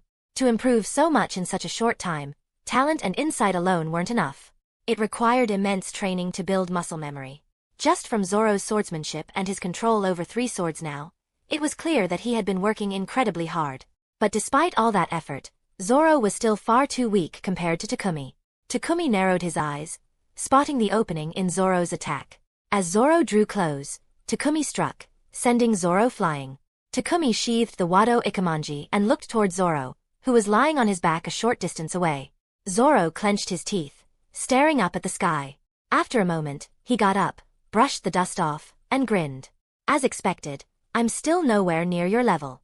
Looks like I'll need to work even harder." Takumi watched him, feeling a sudden urge to help. "Zoro," Takumi said, "for that move you just used, try raising your shoulders a bit more as you start, focus harder, and lower your stance a little." Zoro blinked in surprise. Without questioning it, he immediately picked up the sword that had fallen beside him and adjusted his stance as Takumi suggested. "Like this?" Zoro asked, biting down on the sword hilt. Takumi nodded. "Now try that strike again." "All right."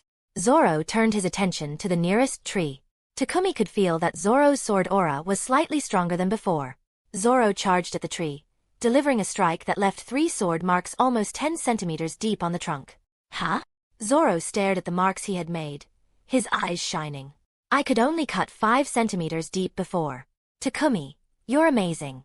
Just a little guidance, and I've already improved. Keep practicing, Takumi said. This move can be even stronger. Keep at it. I will. Zoro nodded enthusiastically. Just as he said that, there was a loud crack, and the sword in Zoro's right hand suddenly snapped in half, the blade clattering to the ground. Zoro's eyes widened as he stared at the broken sword, his face paling. What? It broke? I saved up for so long to buy that sword, and now it's ruined. How am I supposed to train with only 2 swords?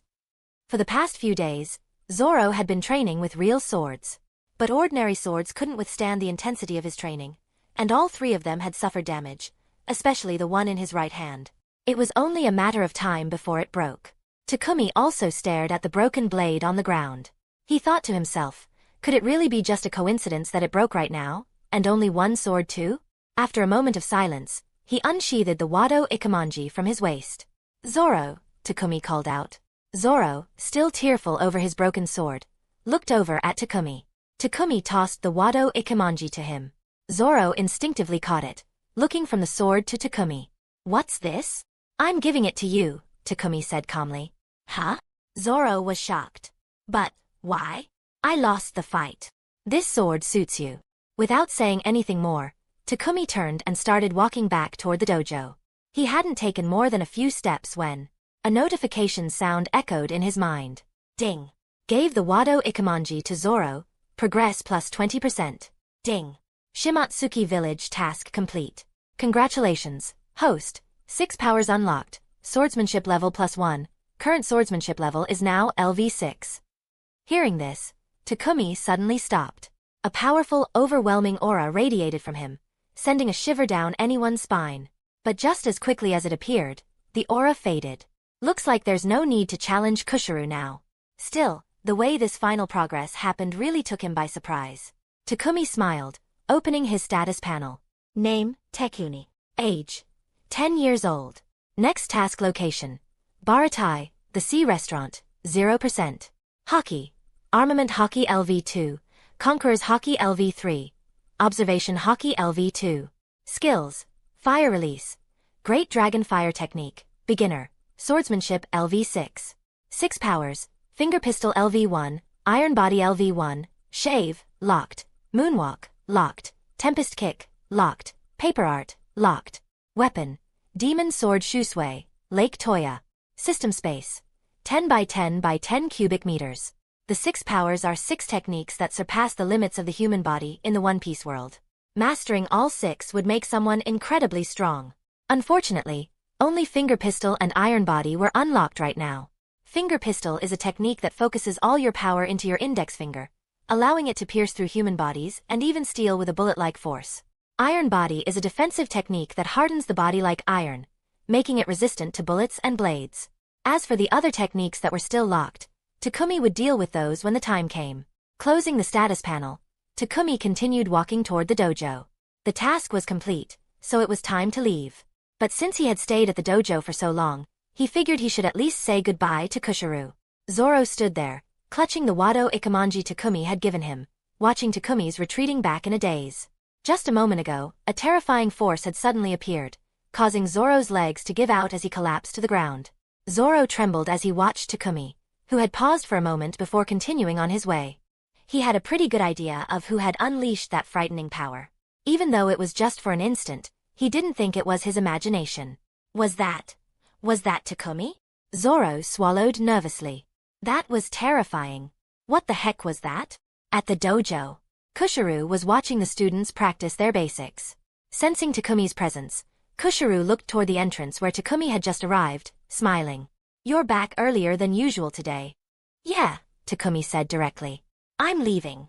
Kushiro paused, a brief flicker of surprise crossing his eyes before he quickly accepted it. I see. You mentioned wanting to be a traveler. So, are you planning to leave now? Takumi nodded. Yes. Hearing this, Kuina, who had been leading the basic practice, quickly walked over to the entrance, her face full of disbelief and anger bubbling up inside her. You're leaving? Why? Zoro and I haven't beaten you yet. I don't want you to leave. Support me on Ko-Fi at ko-fi.com/gear to read up to Chapter 47. Chapter 16. Chapter 16. Shimatsuki Village. The Promise Before Departure. Kuina was unwilling to accept it. She didn't want Takumi to leave. It felt so unfair. She hadn't even defeated him yet, and now he was just going to leave like that. Takumi, Kuina bit her lip, trying hard to keep her emotions in check. Do you really have to go? If you leave now, I won't forgive you. Can't you stay, just a little longer? No, Takumi shook his head. I'm a traveler. I never stay in one place for too long. But I haven't beaten you yet, Kuina said, her voice tinged with frustration. Does Zoro know you're leaving? Takumi had told Zoro before their duel. But given the situation back then, Zoro probably hadn't paid attention. Even so, Takumi nodded. Yeah, I told him. That idiot. Kuina clenched her fists. How could he just let you leave like that? What the heck is Zoro even thinking? Kuina, enough, Kushiru said with a sigh. Goodbyes are always painful, but remember, just because you're parting now doesn't mean you won't see each other again. When you and Zoro grow up and become great swordsmen, I won't stop you from going out to sea. Takumi hadn't expected his departure to affect Kuina so much. She really was still just a kid. Then at least before you go, let's have one more match. Kuina took a deep breath, just like the first time she had challenged Takumi. She pointed her bamboo sword at him. I challenge you. The words were the same, but her mindset was different. Kushiru thought about saying something but decided against it. Takumi looked at Kuina in silence. He had only come to say goodbye. That was all. But now, she was challenging him again. After a moment of thought, Takumi decided not to accept the challenge. 10 years, Takumi said, locking eyes with Kuina. We'll have our duel 10 years from now.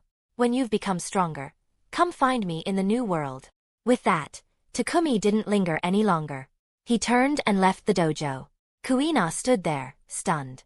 Kushiru smiled and patted her on the head. Before you have your real duel, work hard to make yourself stronger. Father, Kuina looked up at Kushiru. Didn't you say that a girl can't become the world's greatest swordsman? Do you think I have a chance of beating Takumi? Who can say what the future holds? Kushiru replied with a smile. Kuina, you need to understand. Your father isn't someone with a narrow mind or limited vision. You're my daughter, and out of selfishness, I don't want to see you putting yourself in danger by fighting for the title of the greatest. I'd prefer you to stay by my side. Grow up healthy and happy like any ordinary girl. Father. So that day when you said those things, you didn't really mean them? Kuina's eyes glistened with hope. Of course not, Kushiru said, smiling. Then why are you saying this now? These past few days, I've had time to think it over, Kushiru continued. If I keep trying to stop you when you're working so hard, I'd be a fool.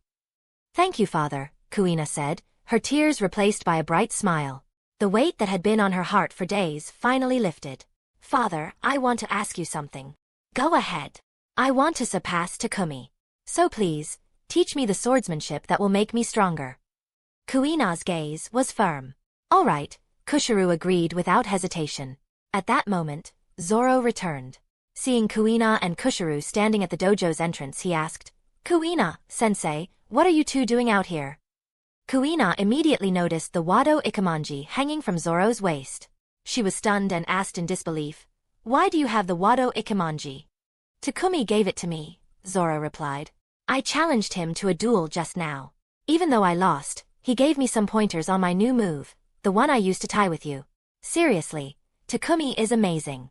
With just a few tips from him, the power of my move increased by at least twofold. But during the test, one of my swords broke, so he gave me the Wado Ikemonji. Zoro paused for a moment before continuing. I'm not sure why he gave it to me. Maybe it's because I broke a sword, and he just wanted to help. Kuina clenched her teeth, seething with frustration. Kushiru watched Zoro, deep in thought. Zoro scratched the back of his head and laughed awkwardly. Kushiru finally spoke. Takumi isn't someone who gives things away lightly. If he gave you the Wado Ikemonji, it means he acknowledges you. What? Zoro was shocked. Really? Takumi actually acknowledged me? Humph. Kuina huffed, clearly unhappy. That's great for you. He fought you, gave you pointers, and even gave you a sword. But don't get too cocky, Zoro. I'm not giving up on the Wado Ikemonji. I'll use my strength to win it back. 10 years from now, I'll beat Takumi before you do. Huh? 10 years from now? Zoro asked, confused. What are you talking about? Don't tell me you don't know Takumi is leaving. What? Zoro's eyes widened. He's leaving? When? Why didn't he tell me? Kuina paused. He said he told you. When did he? Zoro's words trailed off as he remembered what Takumi had said before their duel. His face went pale, and he quickly asked, he hasn't been gone for long, right? Kuina nodded.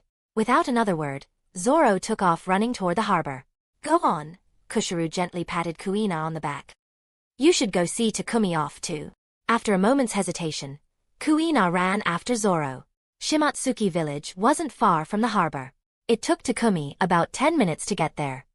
He found the small sailboat he had docked at the shore.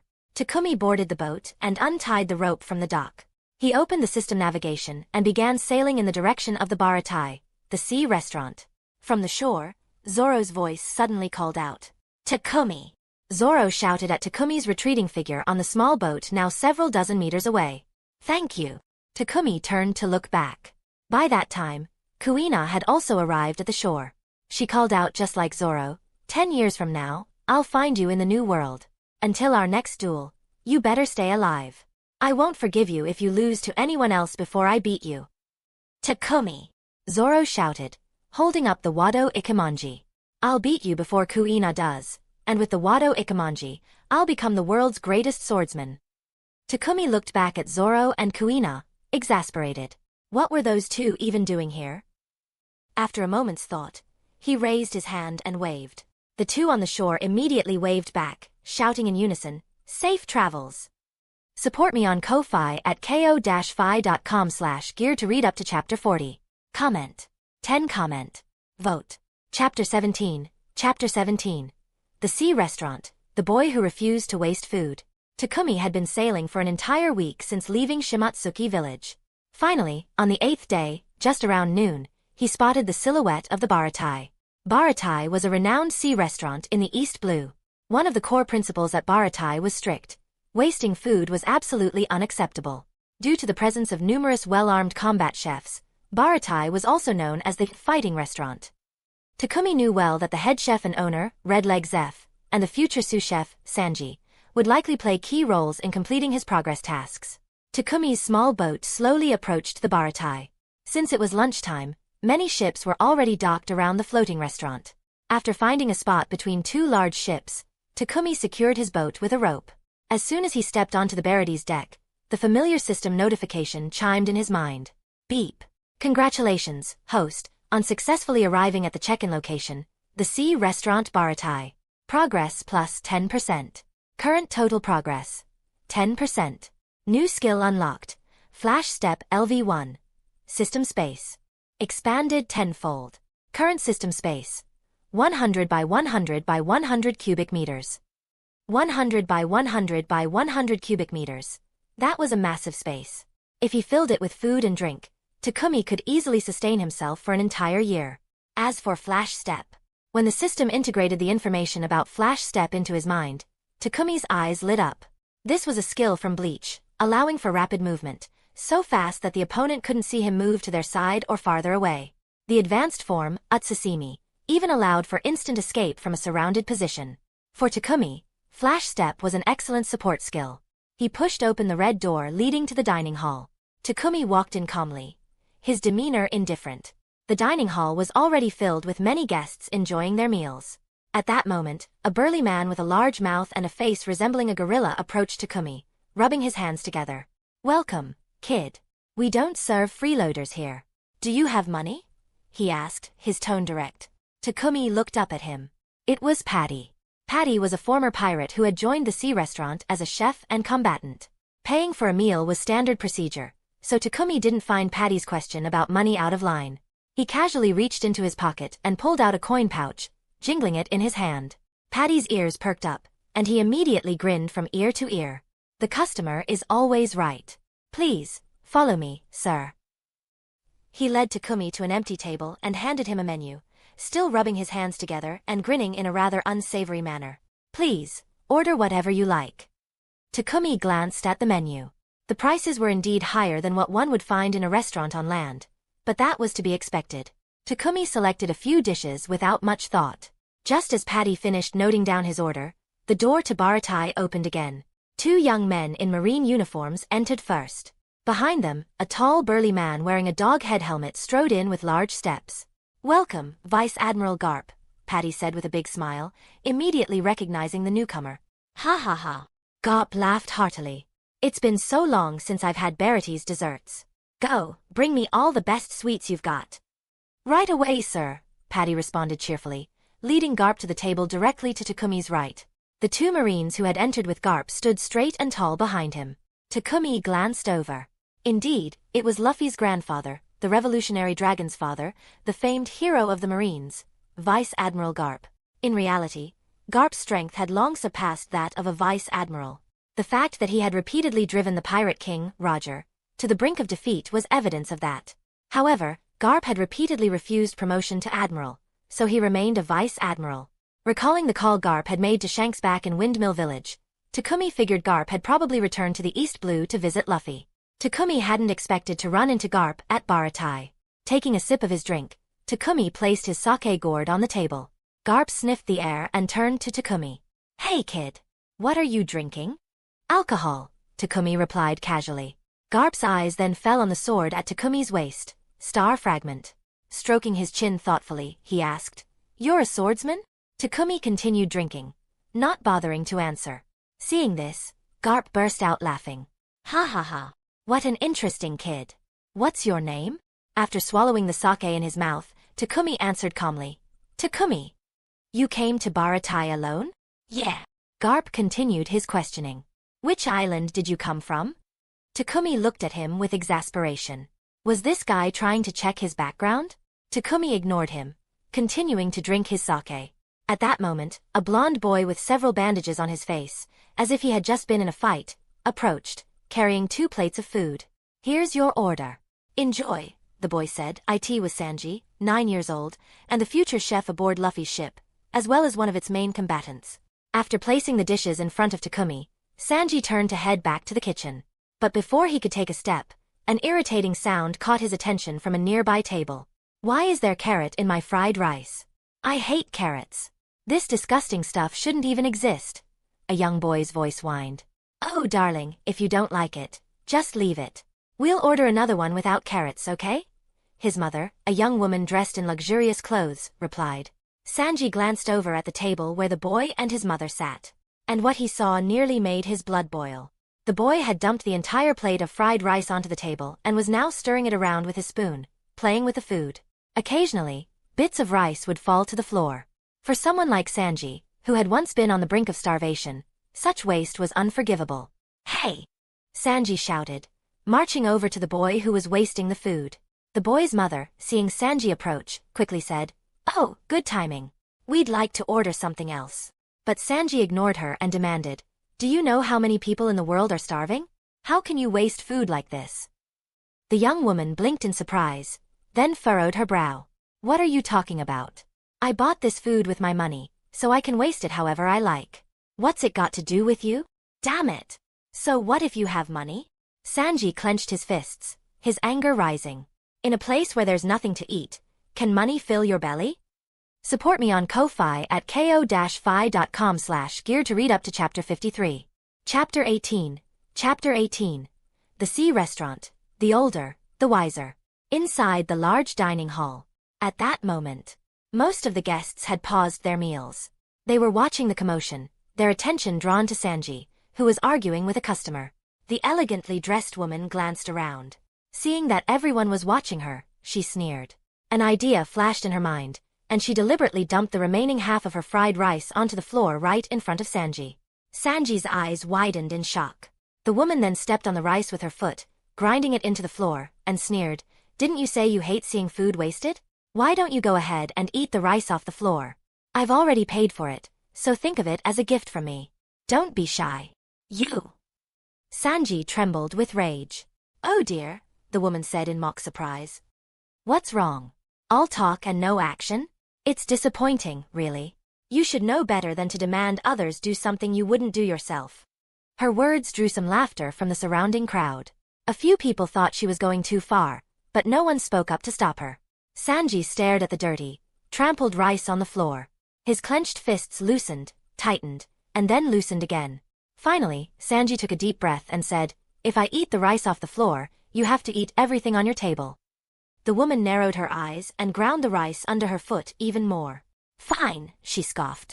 "If you eat that floor rice, I'll eat everything on this table." "All right, you said it." Without hesitation, Sanji knelt on the floor, scooped up the dirty rice with his hand, and shoved it into his mouth. "Mom, is that guy stupid?" The woman's son laughed, pointing his spoon at Sanji. "Ha ha ha. He actually ate the floor rice. Is he a beggar? Ha ha ha." At this, some of the other diners couldn't help but murmur amongst themselves. What kind of person bullies a kid like that? No way, did he really eat it? I thought he was joking. "Hey lady, the kid ate the floor rice. You should keep your promise and eat what's on your table." "Yeah, go on, eat it up." The chatter from the crowd only made the woman angrier. She glared at Sanji, who was still on the floor, eating the rice she had trampled. Furious, she clenched her teeth, grabbed the fried rice her son had scattered across the table, and shoved it all into her mouth. Then, dragging her son by the hand, she stormed out, muttering, "What a rotten restaurant. You just wait, you little brat." Meanwhile, Takumi, enjoying his drink with the appetizers he ordered, observed the situation with Sanji. Many might think that Sanji didn't need to argue with the woman over such a small matter, or that he definitely didn't need to eat the dirty rice off the floor. But if Sanji ignored such things, he wouldn't be Sanji. After all, wasting food and hitting women were two things he could never tolerate. So, everything Sanji did was exactly what Takumi expected. At that moment, Patty, carrying a large tray of desserts, came out of the kitchen. His cheerful expression quickly darkened when he saw what was happening with Sanji. He hurriedly delivered the desserts to Garp. Then he marched over to Sanji, grabbed him by the back of his collar, and lifted him off the floor. The mother and son who had wasted the food had already left. Patty didn't know exactly what had happened between Sanji and those customers. But seeing the mess of dirty rice on the floor and the grain stuck to the corner of Sanji's mouth, he had a pretty good idea. "Let me go, you jerk, Patty." Sanji struggled as hard as he could. But at 9 years old, he was no match for the much larger and stronger Patty. No matter how much Sanji struggled, he couldn't break free from Patty's grip. Patty smacked Sanji on the head with his other hand. "You little punk. You were fighting with customers again, weren't you? Do you know how many customers you've driven away this month? Do you even realize how much money we're losing because of your antics?" Sanji, defiant, shot back, "Money, money, money. That's all you care about. Can money fill your belly?" Patty gave him another solid whack on the head. "Of course it's about money. How else do you think we buy the ingredients? You idiot." As he lectured Sanji, Patty dragged him towards the kitchen. "You freeloading brat who can't do anything right, get in the back and start washing dishes." "Shut up, you lousy cook." "Huh? You who wants to become a lousy cook, have no right to call me that." Takumi quietly watched as Patty dragged Sanji into the kitchen. His goal here was to complete his progress task. It was clear that Baratie, being a dining ship, didn't have guest rooms available for lodging, unless he decided to work here. Takumi quickly dismissed the idea. There was no way he'd work for someone else. Not in this lifetime. The only other option was to talk directly with Zeph, the captain and head chef of Baratie. Based on his experience in Shimotsuki village, it was possible that talking to Zeph could trigger a progress task. With that in mind, Takumi finished the last bite of his meal and took one last swig from his sake gourd. He was just about to get up and head upstairs to find Zeph when, suddenly, Garp, sitting nearby, tossed a donut in his direction. Takumi casually sidestepped and caught the donut in one smooth motion, giving Garp an annoyed look. "Ha ha ha." Garp laughed heartily. "Nice reflexes, Takumi. Ever thought about joining the Marines?" "What? An out-of-the-blue invitation to join the Marines? Just like that?" "No." Takumi shot back, tossing the donut right back at Garp. Garp laughed even harder as he caught the donut and took a bite. "Wasting food is against the rules at Baratie, you know." Takumi was speechless. "You were the one who threw it at me first." Garp continued to laugh. "Ha ha ha. Don't rush your decision, kid. Think it over." Despite his carefree attitude, Garp's sharp eyes didn't miss a thing. The moment he saw Takumi, he knew this quiet kid was no ordinary boy. What really caught Garp's attention was the drink Takumi was sipping. Though the scent was subtle, the faint aroma of cherry blossoms mixed with a unique flavor of specially brewed grains was unmistakable. It confirmed that this kid had definitely been to Shimatsuki Village's Isshin Dojo. Garp had visited Shimatsuki Village once while on duty and spent 2 days at the dojo, where Kushiro had served him this special brew. When Garp left, he had asked Kushiro for more of the sake, but the swordsman had refused to give him even a small flask. Yet here was this kid, with an entire gourd full of it. It was clear that Kushiro had high hopes for Takumi. What further intrigued Garp was the small sailboat docked outside, clearly meant for just 1 or 2 people. The design was unmistakably from Windmill Village, and Garp recognized it immediately. That's why he had asked if Takumi had come to Baratie alone. When Takumi confirmed that he had come by himself, it pretty much sealed the deal that the small sailboat was his. And then Garp remembered his conversation with Shanks, who had mentioned meeting a kid who might one day shake the world. Looking at Takumi now, Garp was almost certain that this was the kid Shanks had talked about. Support me on Ko-Fi at ko-fi.com/gear to read up to Chapter 40. Chapter 19. Chapter 19. The Sea Restaurant, Self-Defense. Takumi knew enough about Garp to understand one thing. This guy wouldn't just casually invite someone to join the Marines unless he saw something exceptional in them. But today was the first time they'd met. They hadn't even exchanged more than a few words. And yet, Garp had told him to think it over. What exactly was there to think about? Takumi didn't mince words. No need to think. I'm not interested. Ha ha ha. Garp laughed heartily. You're not planning to join Shanks' crew, are you? Shanks? Takumi shot him a surprised look. How did Garp know he was acquainted with Shanks? Was it that phone call last time? Did Shanks tell him? No, that didn't add up. Shanks wasn't the kind of person to do that. The more likely scenario was that this old fox had figured it out on his own. Typical Garp. Takumi didn't directly answer Garp's question and instead said calmly, I'm just a traveler. Really? Garp paused for a moment, then burst into laughter, pounding the table. Ha ha ha, a traveler you say? You're just a kid. What kind of future does that hold? Joining the Marines is much better. I've got 2 grandsons, one a bit younger than you, the other around your age. You 3 could join the Marines together, uphold justice, and keep the seas safe. Garp was referring to his grandsons, Luffy, his biological grandson, and Ace, the son of the former pirate king, Gold Roger. Very few knew about Ace's lineage.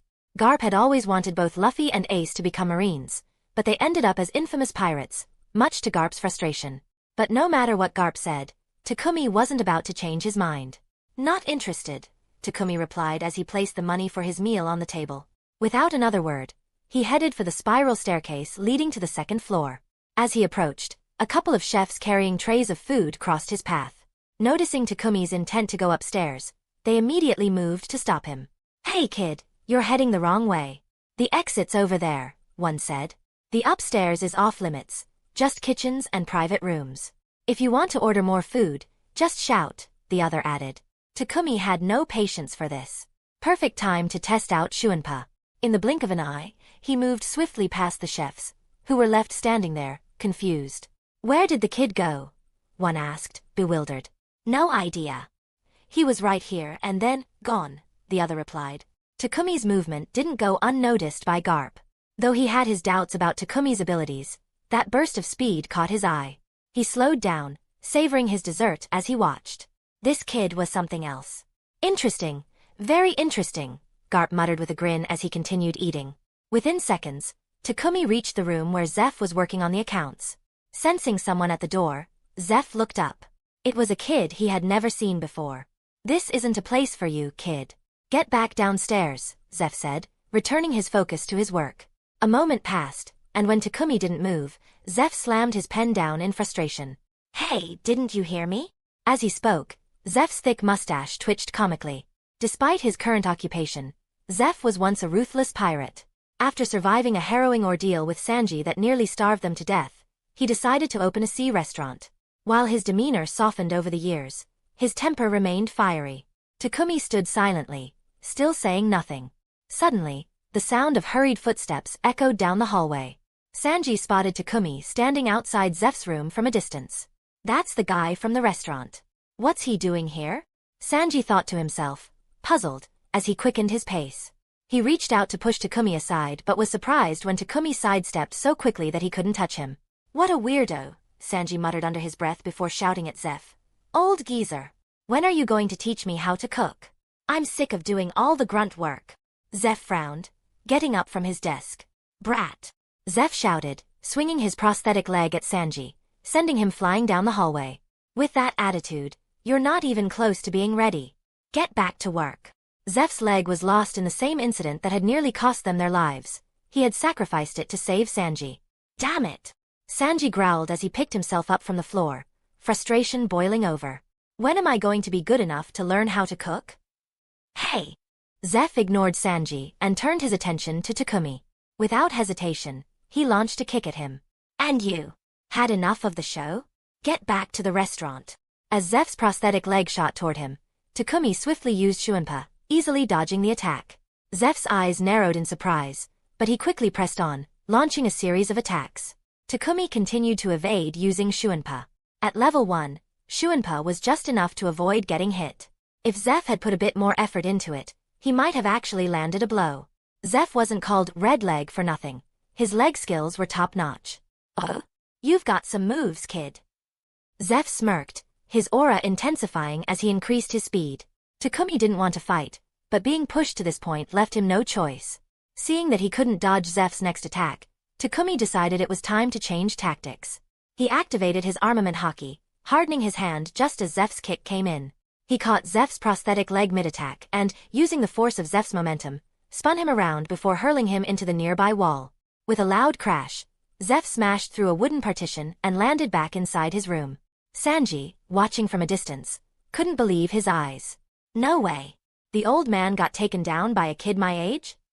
Damn it. Zeph grumbled as he climbed out of the debris, glaring at Takumi. Kid, you wrecked my ship. Takumi shrugged. Self-defense. Not my problem. Self-defense, my foot. You're paying for the damage. Zeph snapped. Takumi remained unfazed. How much? Zeph's eyes narrowed as he spat out the amount. 10,000 berries. Chapter 20. Chapter 20. The Sea Restaurant, an unexpected reward. In the world of pirates, 10,000 berries is a fortune for a regular family.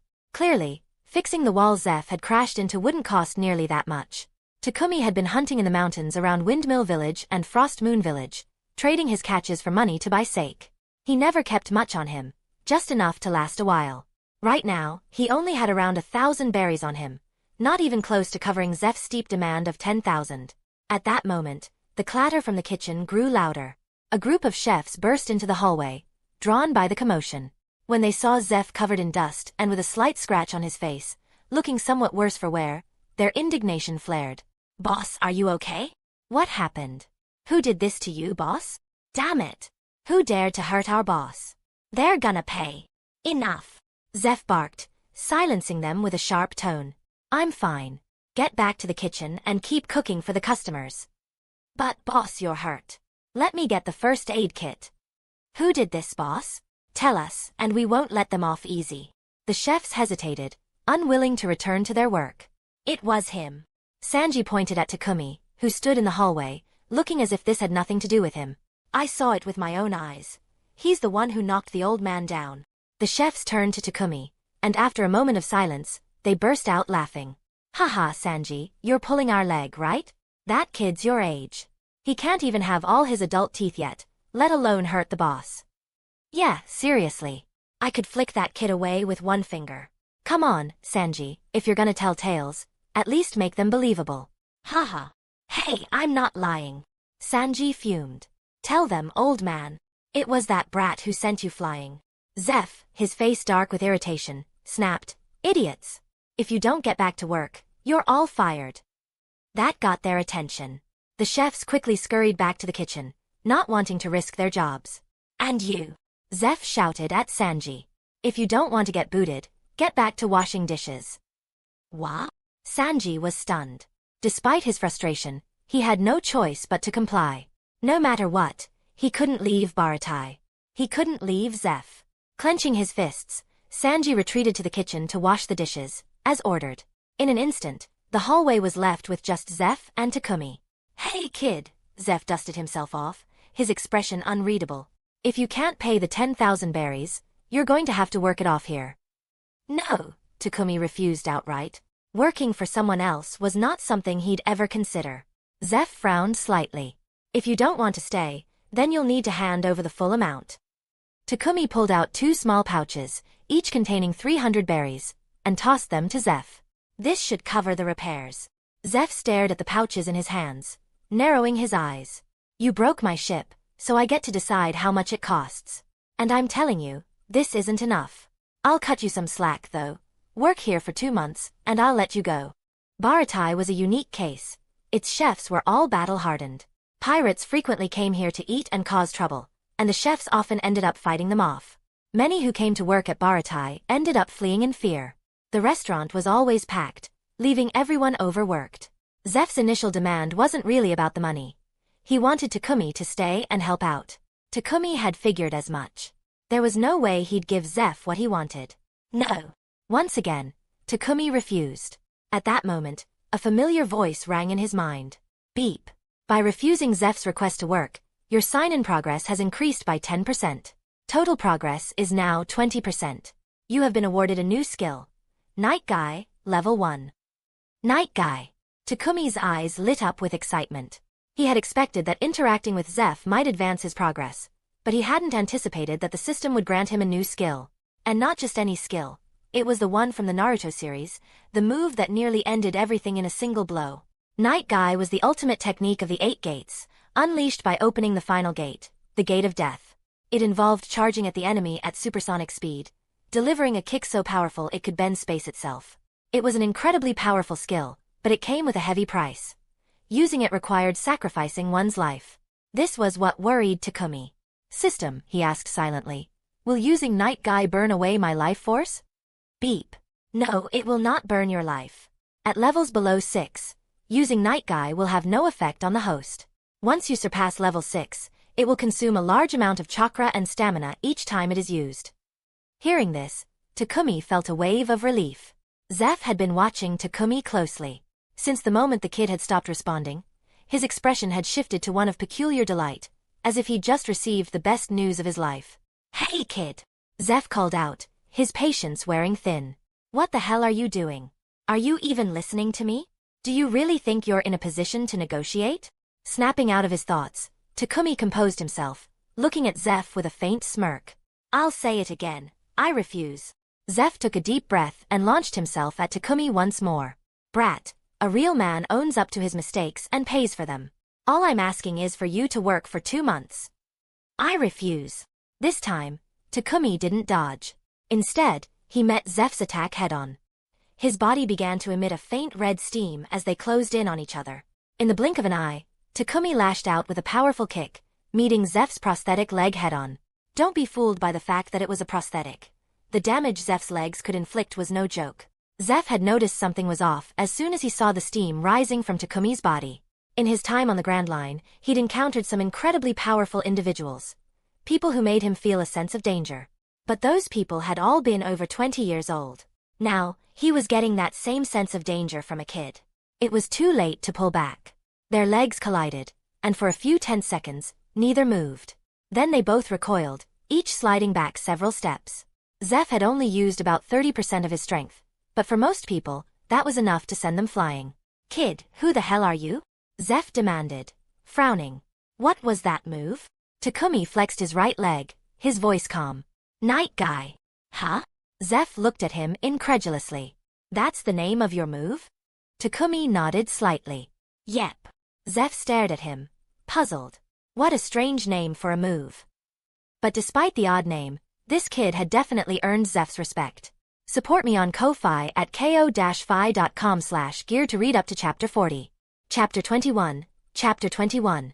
The Sea Restaurant, the Persistent Vice Admiral. Leg techniques were Zeph's pride and joy, second only to his culinary skills.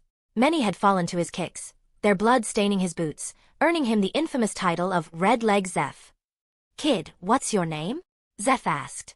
Takumi. All right, Takumi, I'll take the compensation you offered, but you're staying at Baratie to help out for at least a month. No way. Come on. Zeph frowned, his voice firm. All I'm asking is for you to help serve the customers. No kitchen chores involved. At that moment, a voice echoed from the spiral staircase in the middle of the hallway. How much does the kid owe you? It was Garp. Both Takumi and Zeph turned to look at him. Zeph's eyes widened in recognition. You're Garp the hero, the Marine Vice Admiral? Garp grinned, showing off his teeth. That's right, and your red leg Zeph, former captain of the Cook Pirates, now owner of Baratie.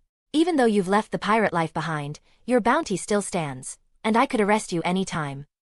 Zeph narrowed his eyes, knowing full well he was no match for Garp. Even so, he wasn't about to go down without a fight. If you knew I was running Baratie, you could have arrested me long ago. Why wait until now? Garp chuckled. I'm not unreasonable. Let the kid go, and I won't take you in.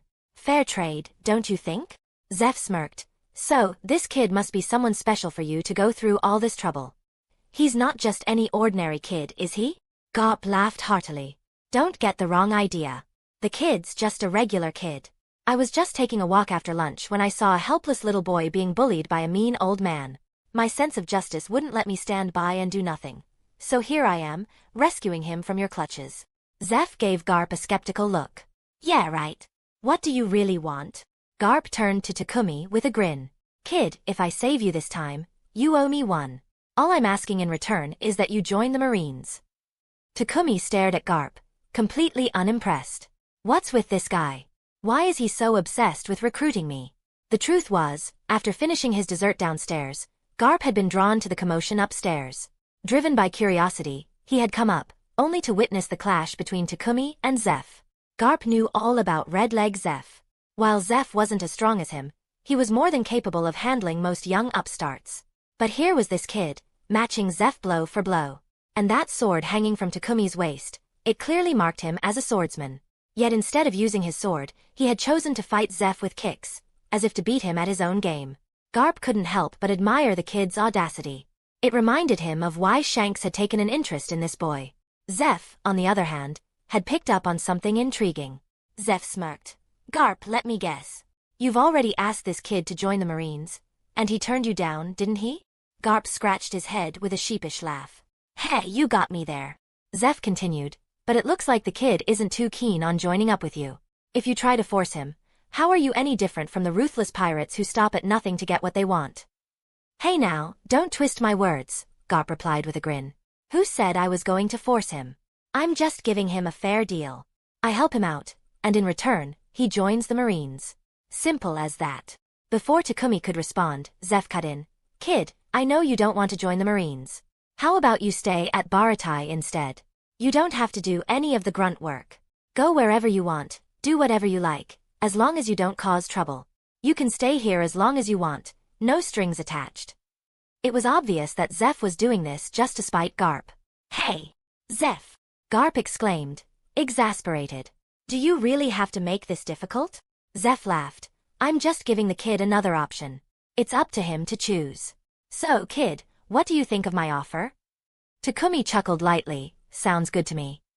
Zeph's offer was perfect. It meant Takumi could stay as long as he liked without lifting a finger. Why would he hesitate? Of course he accepted. Owing someone a favor could be a real hassle, and Takumi had no intention of being in anyone's debt. I guess I win this round, Zeph said with a smug grin. Didn't expect you, Garp, to get turned down like that.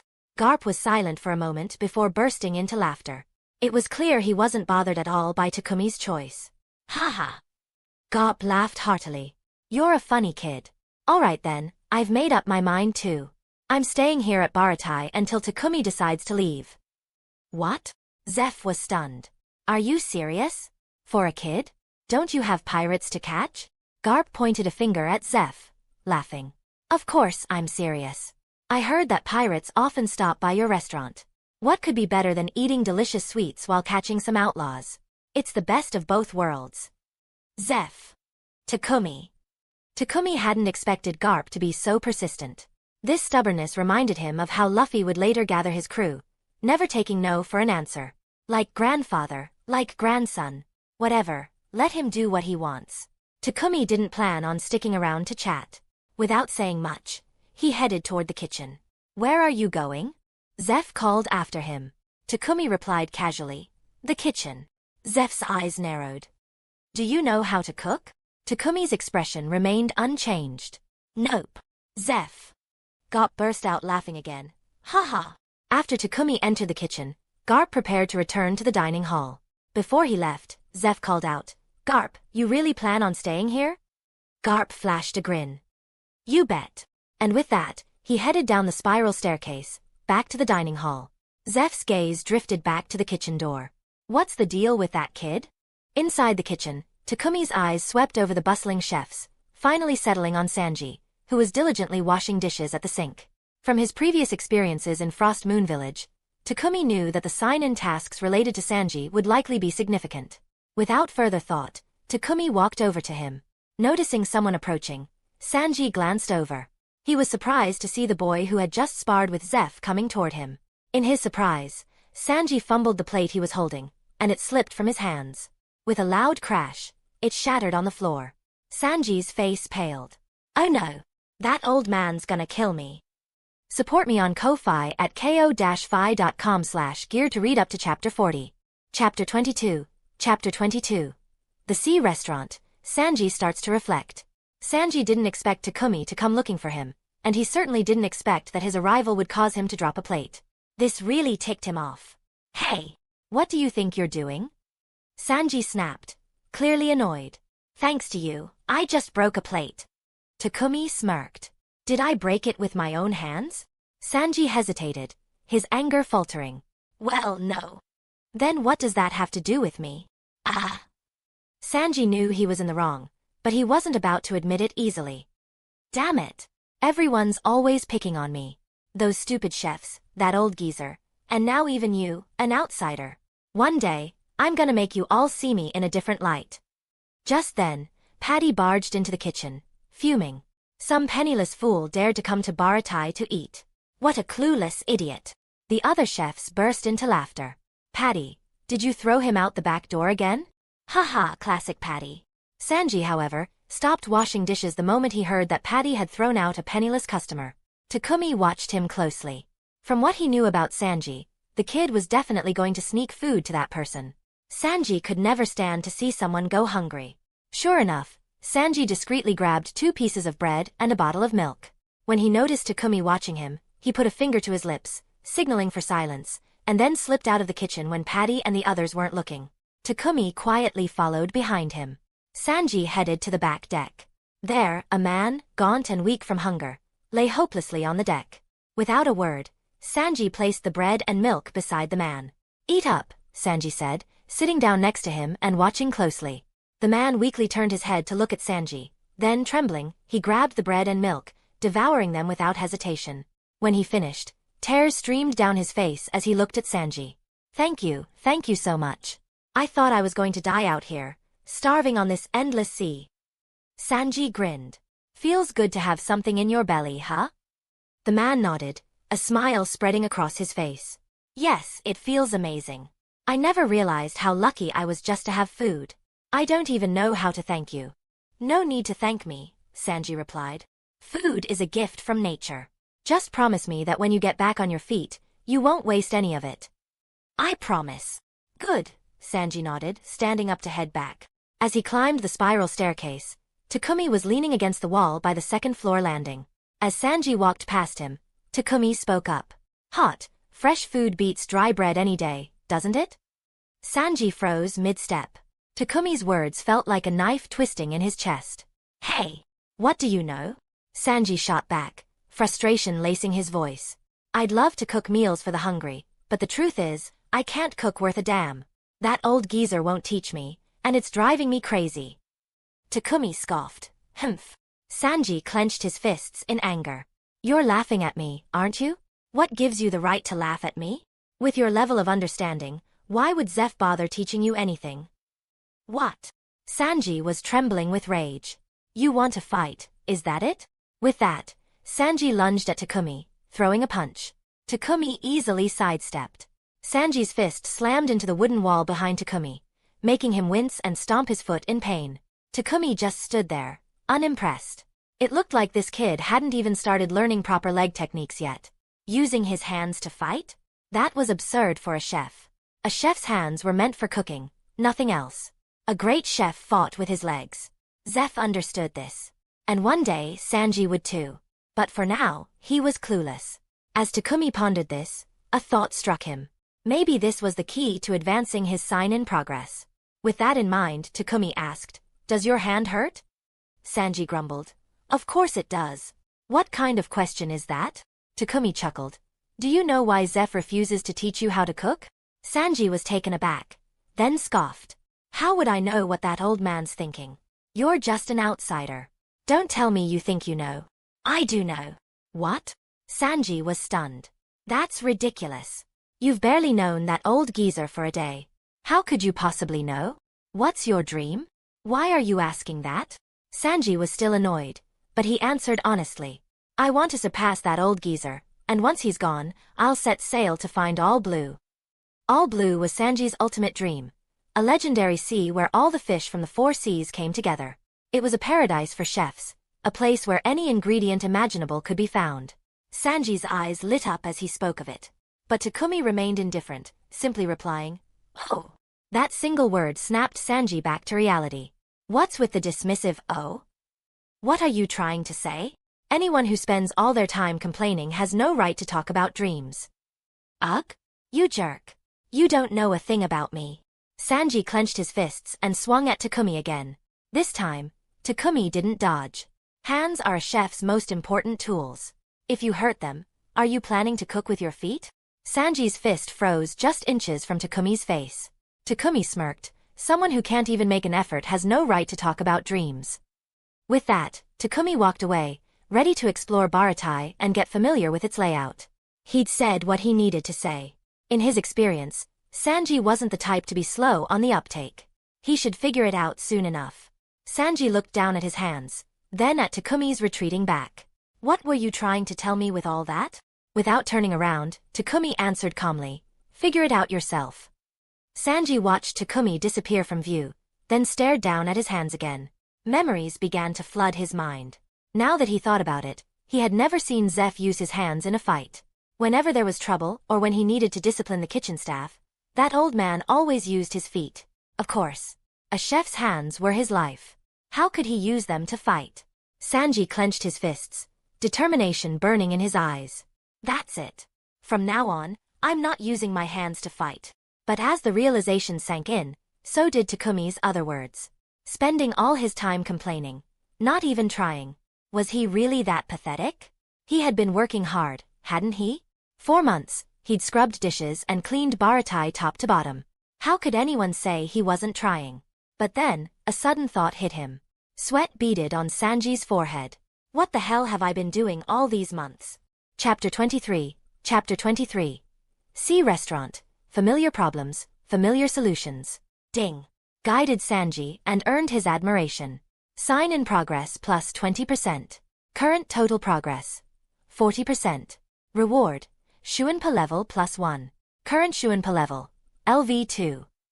Takumi had barely walked away when the system's notification chimed in his mind. Along with it, more knowledge about Shunpo flooded into his brain, making him feel lighter on his feet. Not bad, Sanji, Takumi thought, feeling somewhat satisfied. But admiration? Why does that count toward the progress? That part puzzled Takumi, but as long as it worked in his favor, he wasn't going to complain. Stretching his arms, he found himself standing on the second-floor deck of Baratie, soaking in the warm sunlight. The heat made him feel a bit sleepy. "Time for a nap," he muttered. With a flick of his hand, Takumi summoned a lounge chair from his system storage, plopped down, and closed his eyes for a quick snooze. He had barely started to doze off when, not too far away, a pirate ship flying an unfamiliar flag began creeping toward Baratie. As soon as Baratie came into range, the pirates fired their cannons, aiming straight for the ship's rear. The cannon fire jolted Takumi awake.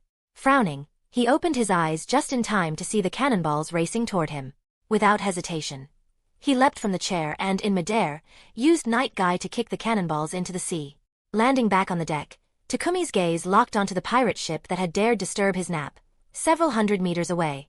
In one swift motion, he drew his sword, swung it once toward the pirate ship, and sheathed it just as quickly. Then, he calmly returned to his chair and closed his eyes again. Before he could fully relax, the pirate ship split cleanly in half and began to sink, its crew's screams and cries echoing across the water before fading into silence. Everything was calm again. "You've got to be kidding me." Sanji had been looking for Takumi, wanting to thank him for the advice earlier. Takumi's words had unraveled a knot that had been weighing on his mind for a long time. But as he followed Takumi's path, he witnessed something unbelievable. Takumi had kicked away cannonballs and, with a single swing of a wooden sword, sliced a pirate ship clean in half. Sanji froze, too stunned to approach. Swallowing hard, he slowly backed away, then turned and sprinted back toward the kitchen, his mind racing with what he had just seen. The more he thought about it, the more excited he became. He couldn't help but test his own kicks in the air as he ran. Takumi's incredible. And he's my age. I can't waste any more time. With that, he ran straight to Zeph's room. When Zeph saw Sanji coming, he frowned. Did you finish washing all the dishes? Sanji grinned. Old man, I've made up my mind. I want to learn your leg techniques. Zeph raised an eyebrow, then burst into laughter. Ha ha ha. You? Learn my leg techniques? Don't kid yourself. Get back to work. I'll work hard. Sanji said earnestly. I'll master cooking too, and in my spare time, you'll teach me how to fight with my legs. Zeph stared at him, slightly taken aback. Something was different about Sanji. He wasn't the same kid who had been sulking half an hour ago. Had he finally started to figure things out? Zeph frowned, his voice gruff. I never said I'd teach you how to cook. Sanji just smiled. That's fine. I spend enough time in the kitchen, anyway. If you won't teach me, I'll learn by watching. I'm not the same Sanji I was before. Just you wait, old man. I'll surpass you soon, both in cooking and in fighting. Ha ha ha, you? Surpass me? In this lifetime? Get back to your chores, kid. Say whatever you want. I've made up my mind, and nothing you say will change it. Before Zeph could respond, Sanji dashed off. Zeph's grin quickly faded as he fell deep in thought. That kid. Did someone talk to him? It definitely wasn't Patty or the other kitchen brutes. And aside from them, the only other person with access to the kitchen was that one guest he had given special privileges to. Zeph narrowed his eyes slightly. It couldn't be that kid, right? Meanwhile, Takumi had enjoyed a peaceful nap for over an hour. Upon waking, he instinctively reached for his gourd of wine. It was empty. Before leaving the village, Takumi had stocked up on plenty of booze from the local tavern. But after 8 days of sailing, filled with drinking, sleeping, and occasionally fending off sea monsters, he was down to just 2 jars of the special brew Koshiro had gifted him. After some thought, he decided against drinking Koshiro's wine for now. Standing up and stretching, he stowed his lounge chair back in his system storage and followed the faint scent of alcohol toward Baratie's second-floor storage room. As luck would have it, Sanji emerged from the room carrying a bottle of wine. When the door opened and Sanji spotted Takumi, he froze. What are you doing here? Sanji asked, startled. Takumi's eyes were fixed on the bottle of wine in Sanji's hands. How much for that? Oh, this? 5 berries per glass. You're not thinking of drinking, are you? Sanji asked cautiously.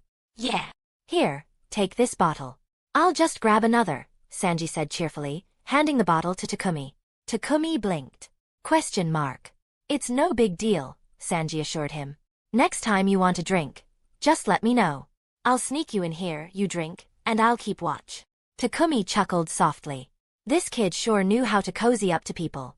Takumi appreciated the gesture, but wasn't one to take advantage of someone's hospitality without paying his dues. Reaching into his pocket, he pulled out a pouch with 100 berries and tossed it to Sanji. Sanji fumbled to catch it. Wait, what's this? For the wine. With that, Takumi uncorked the bottle, took a swig, and found the taste acceptable. He emptied the rest into his gourd and handed the empty bottle back to Sanji. As he turned to leave, Sanji called after him. Where are you going? Hunting, Takumi said simply. Sanji's eyes widened, and his excitement from earlier came rushing back as he remembered witnessing Takumi kicking away cannonballs and slicing a pirate ship in half. Bursting with energy, he followed after Takumi as they headed downstairs together. So, are you going after pirates? I saw it. You kicked away those cannonballs and cut that pirate ship in half with a wooden sword. That was amazing, Takumi. Tell me, when did you start learning leg techniques? Takumi's eye twitched slightly. This question sounded awfully familiar. Chapter 24, Chapter 24. Sea Restaurant, Vice Admiral Garp's shock. Takumi remembered now. This was the same question Zoro had asked him back in Shimotsuki village. Without giving it much thought, Takumi replied to Sanji with the same answer he had given Zoro back then. Less than half a day. What? Sanji was so shocked he almost dropped the bottle of wine he was holding. You're kidding. Less than half a day, and you could already fight the old man to a standstill? Believe what you want, Takumi replied, brushing off Sanji's disbelief with the same indifference. Sanji hesitated, then continued walking alongside Takumi, unable to let the matter rest. It's hard to believe, but you don't seem like the type to lie. Takumi, how did you train your leg techniques? Can you teach me? Takumi could almost see the mission progress bar moving forward. But with too many people around in the restaurant, now wasn't the time for a private lesson. Come find me tonight. With that, Takumi headed straight for the restaurant's front door. Sanji didn't follow him further. Instead, he tightened his grip on the wine bottle, his body trembling with excitement. Does this mean he's going to teach me? That's awesome. I'll make sure to learn everything I can. Hey, kid! A customer at a nearby table, waiting for his order, called out impatiently. Is that bottle of wine you're holding the one I ordered? Snapping back to reality, Sanji quickly put on a grin. Yes, right away. He popped the cork and began pouring the wine for the customer, only to realize after a few moments that not a single drop was coming out. That's when he remembered. Takumi had poured the entire bottle into his gourd just a moment ago. Meanwhile, Takumi had stepped out onto the deck in front of Baratie's main entrance. Where there had once been a cargo ship docked next to his small boat, a battleship had now taken its place. At that moment, Garp was standing on the deck of the battleship. Seeing Takumi emerge from Baratie, Garp grinned and called out, Hey kid! Are you leaving? Takumi couldn't be bothered to answer. He hopped onto his small sailboat, untied the rope, and began steering towards the calm belt. He wasn't planning on leaving Baratie for good, just heading out to hunt some sea kings, getting a bit of practice, and maybe bring one back to the restaurant. Back at the dojo, he had always brought back game to show his appreciation for being allowed to stay. This time would be no different. Seeing Takumi sail off, Garp immediately ordered his men to lower a military dinghy, then followed after Takumi himself. Garp kept a steady distance of about 50 meters behind Takumi. At first, he didn't notice anything strange. But after nearly half an hour of sailing, he began to realize something was off. Hey kid! Do you even know where you're headed? Garp shouted at Takumi's back. Takumi didn't respond. Garp picked up the pace, trying to catch up. You're getting close to the calm belt. Once you go in, your boat will be stuck. You should turn back. Takumi still ignored him, pressing forward. Garp scratched his head, then suddenly burst out laughing. You do know there are tons of sea kings in the calm belt, right? There are even some hanging around its outskirts. A scrawny kid like you wouldn't even make a decent snack for them. Ha ha ha. Just as Garp finished laughing, the water ahead of them began bubbling furiously. The surface started to churn, sending powerful waves that rocked their small boats. A massive sea monkey burst out of the water, roaring as it brought a huge hand down towards Takumi and Garp. Takumi, stand back. Garp grinned, his expression turning serious. Takumi chuckled and motioned for Garp to go ahead. Garp leaped from his boat, grinning as he clenched his fist. With one powerful punch, he slammed it into the sea monkey's head.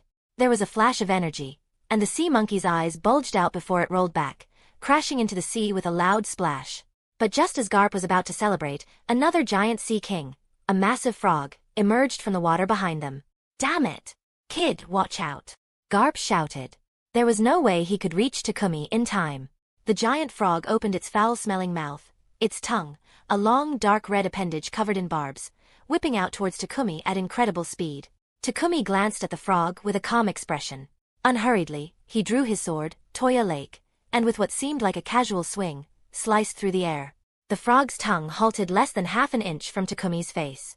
Without even a croak, the frog's head detached from its body the moment Takumi sheathed his sword. Garp stared in shock as Takumi turned his back and prepared to continue sailing. Suddenly, a 3-meter-long black needle shot out from the severed head of the frog, aimed directly at Takumi's back. Garp opened his mouth to warn Takumi, but before he could speak, Takumi casually tilted his head. The needle zipped past his face, missing him by less than half an inch, and plunged into the sea. Garp's jaw dropped. This kid had not only shown that he could match Red Leg Zeph's leg techniques, but he also possessed exceptional swordsmanship. And now it seemed his observation Haki was just as impressive. With abilities like these, it was no wonder he dared to travel alone on the open sea. What a talent! It would be a waste if he didn't join the Marines. Garp's grin widened. Without a second thought, he abandoned his slightly larger boat and jumped onto Takumi's small sailboat. Kid, join the Marines. I can help you become even stronger, Garp said with a broad smile. Get back on your own boat, Takumi replied with a look of distaste. Not until you say yes, Garp laughed. Don't underestimate my persistence, kid. Just say the word, and I'll be out of your hair. No. Come on, don't be so quick to turn me down. There are a lot of perks to being a Marine. If you stick with me, you won't have to listen to those old geezers at headquarters. You'll be free to do whatever you want. As long as I'm around, no one in the Marines will mess with you. He almost sounded serious. Takumi looked at Garp calmly. His answer remained the same. I'm not interested. Don't be so stubborn, Garp pleaded, looking genuinely disappointed. I really want you on board. No need to say anything more, Takumi insisted. I'm not going to risk my life for something called justice. I don't need anyone else to get stronger. All I want is to be a free traveler, nothing more. The Marine lifestyle isn't for me. No matter what you say, I'm not changing my mind, so don't waste your time.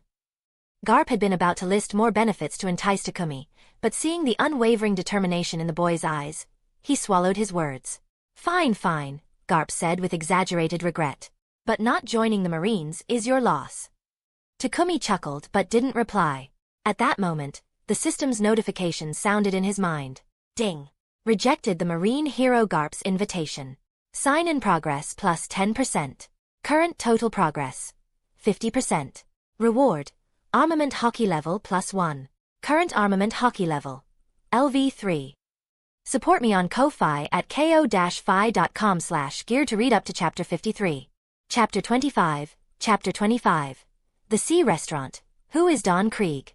The rewards from completing mission progress seem to be related to the characters involved.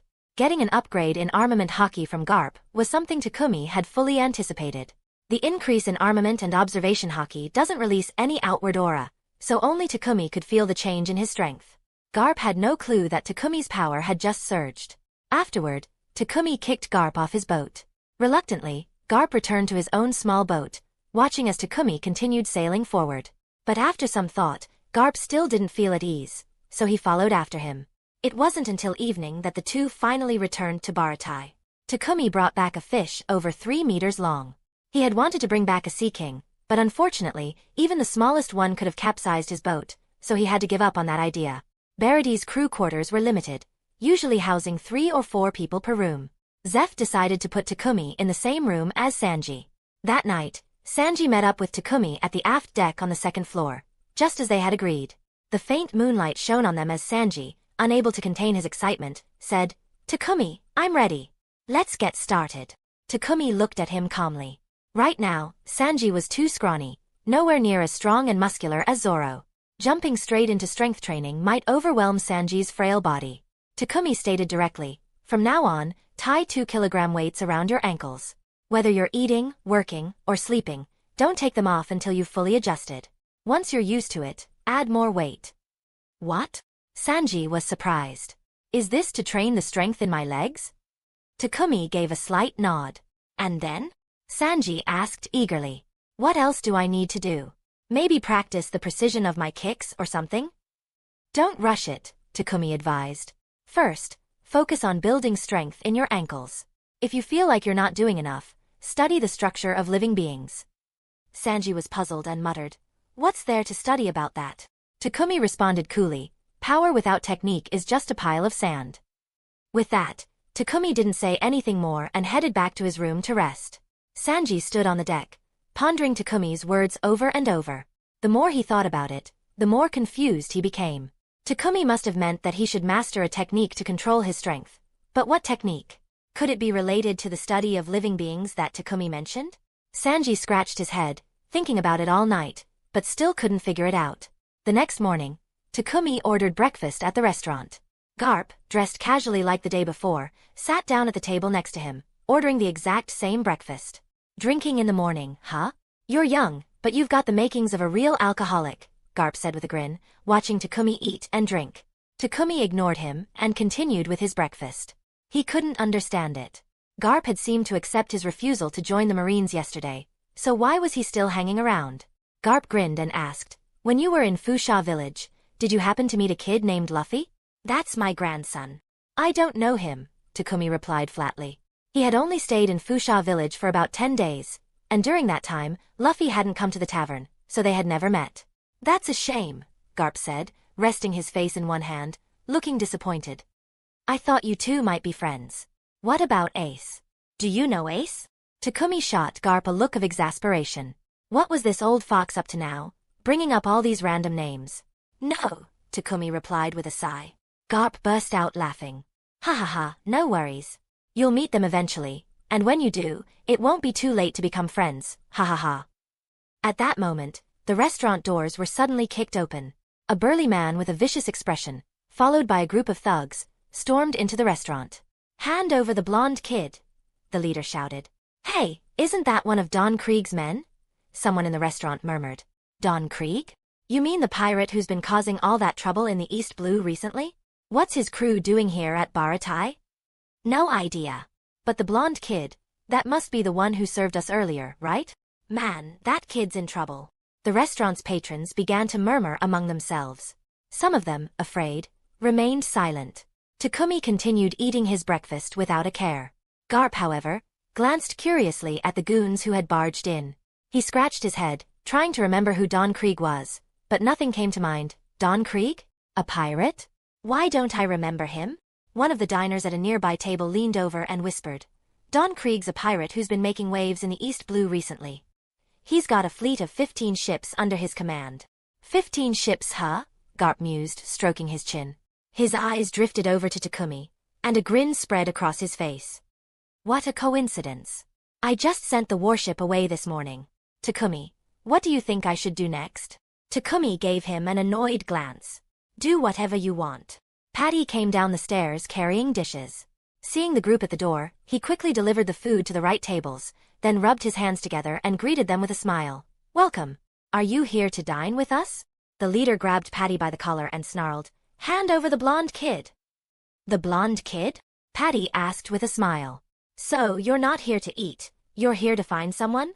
What? Are you deaf? The man's eyes widened in anger as he swung a fist at Patty's face. Patty's expression hardened. He caught the man's fist mid-swing, his demeanor suddenly shifting to something far more intimidating. If you're not here to eat, then get the hell out. With that, Patty kicked at the man. But the man quickly drew a gun from his waist and pressed it against Patty's forehead. Patty froze, sweat forming on his brow. At that moment, Sanji came down the stairs, moving slowly because of the weights tied around his ankles. When he saw Patty being held at gunpoint, he hesitated in fear and stopped in his tracks. Boss, there's the blonde kid, one of the thugs shouted, pointing at Sanji on the spiral staircase. Humph. The leader grunted, turning his gun toward Sanji. Kid, you shouldn't have messed with our boss's woman. Time to die. With that, the man pulled the trigger. A bullet whizzed through the restaurant, aimed straight at the frozen Sanji. In that moment, only one thought filled Sanji's mind. I'm done for. Chapter 26. Chapter 26. The Sea Restaurant, Zeph's Gratitude. Just as the bullet was about to hit Sanji, a single chopstick suddenly appeared, striking the side of the bullet with precision. The impact caused the bullet to veer off course, barely grazing Sanji's hair before embedding itself in the wooden wall behind him. Well, well, you've got a kind heart, don't you? Garp said with a grin, looking at Takumi, who now had only one chopstick left. Takumi used that last chopstick to spear the final gyoza on his plate, eating it slowly and deliberately. The leader of the pirates, seeing someone interfere, shouted angrily, Who did that? Who threw the chopstick? Show yourself. Takumi finished his breakfast with a sip of sake, hung his sake gourd back at his waist, and then stood up. Without a word, he began walking toward the group of pirates at the entrance. Hey, what's that kid doing? Don't go near them. Those guys are dangerous pirates. They'll kill you. Kid, sit back down. The voices of concerned patrons filled the air, but Takumi ignored them, continuing his steady pace forward. Garp, still grinning, watched Takumi intently. He wasn't worried about Takumi at all. In fact, he felt a bit sorry for those pirates. One of the pirates, wearing a blue bandana and wielding a cutlass, sneered as he approached Takumi. Boss, let me handle this brat, he said before swinging his sword. With a quick sidestep, Takumi easily avoided the clumsy attack. Damn it! You're dead, kid. The bandana-wearing pirate gritted his teeth and charged again, slashing at Takumi with all his might. Takumi casually dodged the strike and then countered with a swift hand chop to the pirate's back, sending him crashing to the ground. The leader, known as Brother Strong, narrowed his eyes as he noticed the wooden sword hanging from Takumi's waist. He sneered, "You're trying to act tough, huh? Today, I'm sending you straight to hell." With that, Strong aimed his gun at Takumi and fired several shots. "Takumi, look out! Get out of the way!" Sanji yelled in a panic. Takumi used Soru to evade all the shots in a blur of speed, appearing right in front of Strong in an instant.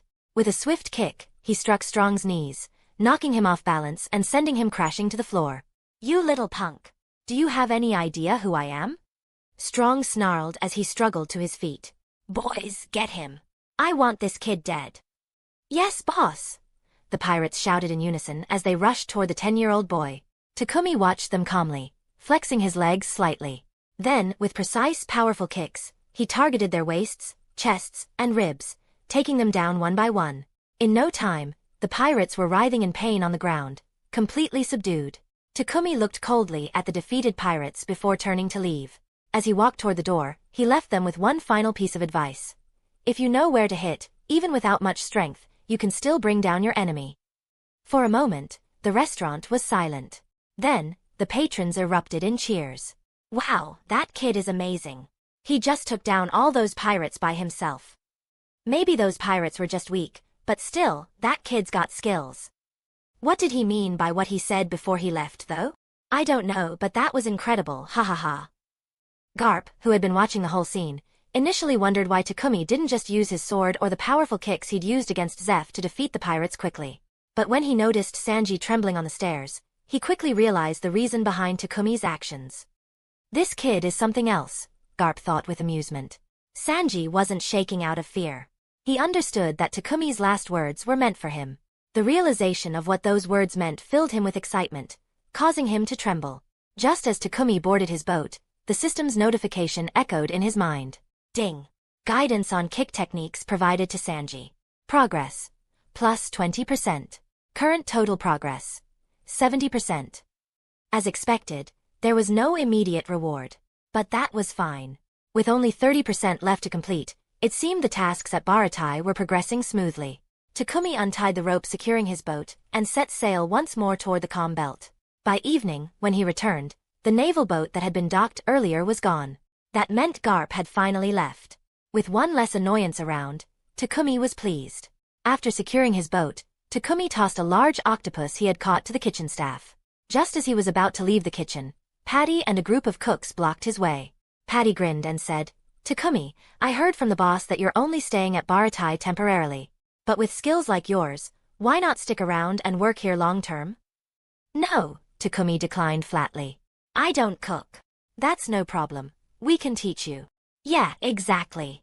We didn't see it ourselves, but Patty here was raving about your skills, so you must be really good. Why don't you stay? It's not like you have anywhere else to go." "What's with these guys? Why are they so insistent all of a sudden?" "I'm a traveler," Takumi replied, unamused. "I've got plenty of places to go. There's no way I'm settling down anywhere for long, and I have zero interest in being a cook. Instead of trying to keep me here, why don't you focus on improving your own cooking skills?" "Ah, are you really turning us down that easily? That's a bit harsh, don't you think? At least let us down gently." "Hey, what are you all doing? Have you finished the dishes the customers ordered?" Zeph's voice suddenly boomed from outside.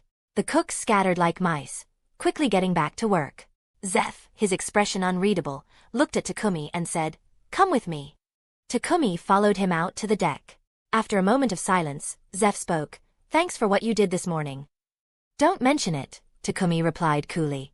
"And about Sanji. You were the one who gave him that advice, weren't you?" "Yeah. I don't know why you're helping that brat, but thanks." "Don't mention it." Zeph chuckled softly. "I heard what the others were asking you earlier. Are you really not considering staying?" "Not at all," Takumi answered bluntly. "Garp's gone now, so when are you planning to leave?" Takumi thought for a moment and replied, "Soon." Just as Takumi finished speaking, a cook who had just gone downstairs to deliver food came rushing up. Seeing Zeph there, he exclaimed, "Boss, we've got trouble. Don Krieg, the pirate with 15 ships, is here." "What?" Zeph frowned. "He's here to settle a score with Sanji and Takumi." "Humph! How bold." Zeph's expression darkened with displeasure. Come on, let's see what this Krieg thinks he can do, causing trouble at Baratie.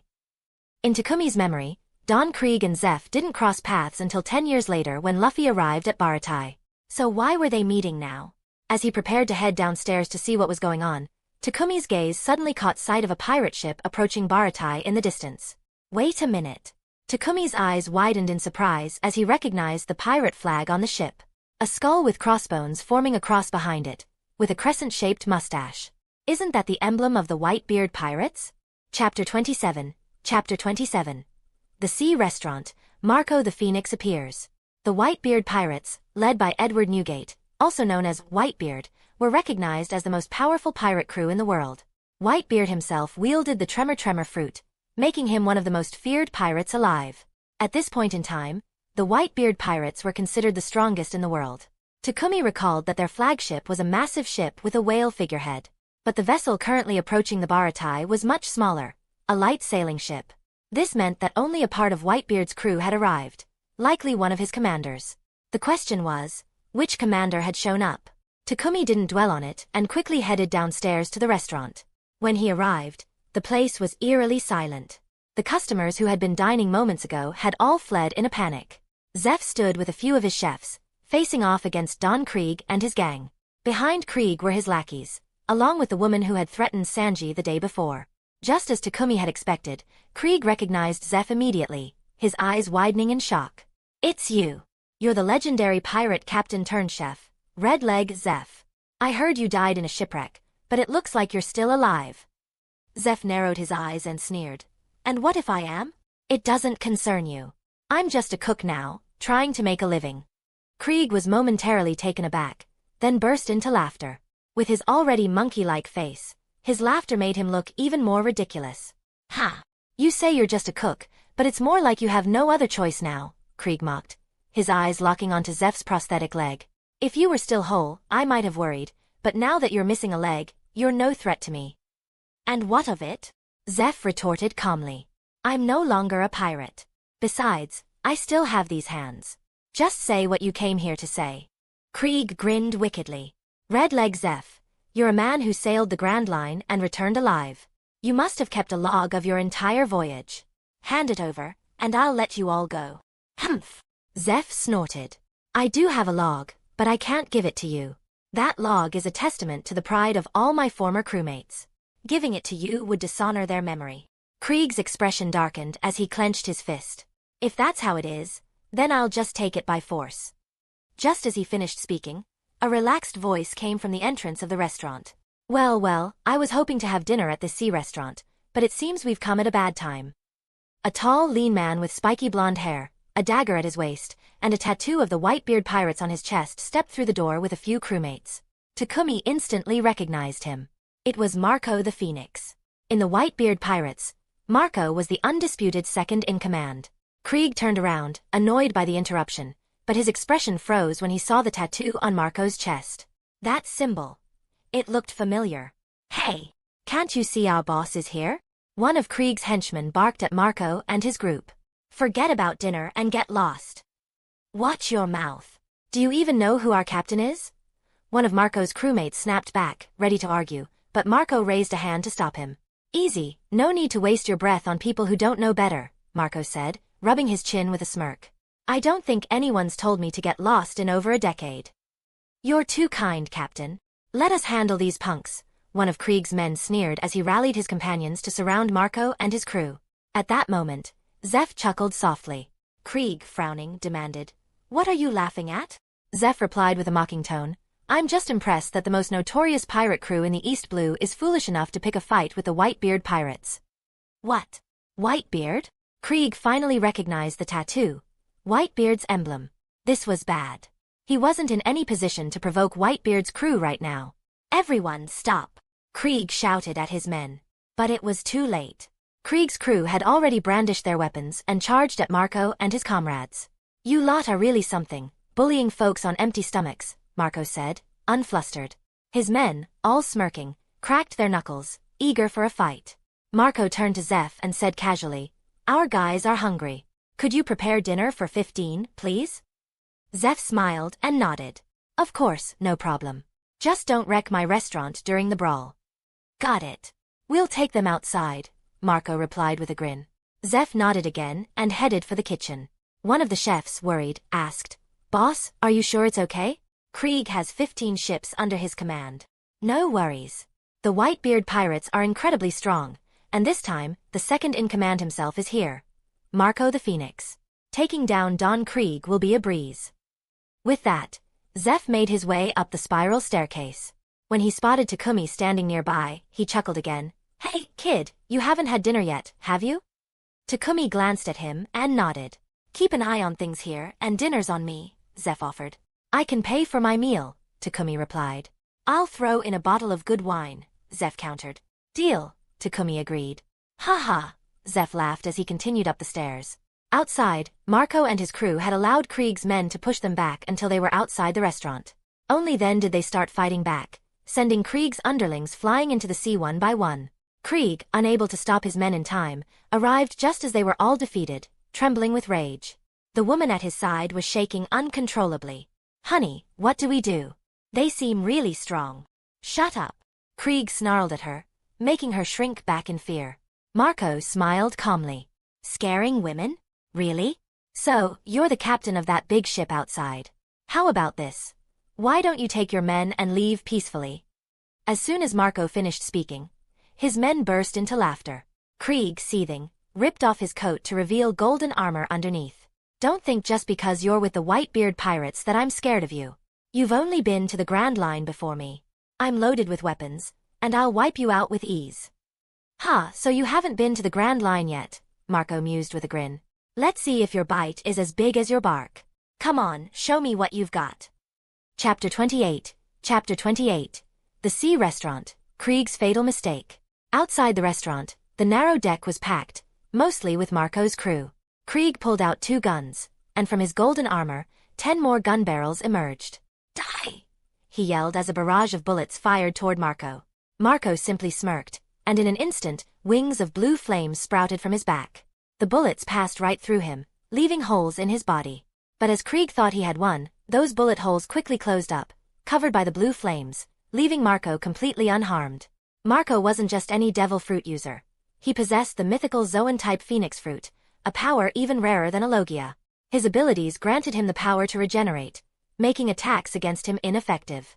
His flames not only healed his wounds but could also speed up the healing of others, which is why Marco served as both a commander and the ship's doctor for the Whitebeard pirates. Damn it, a devil fruit user.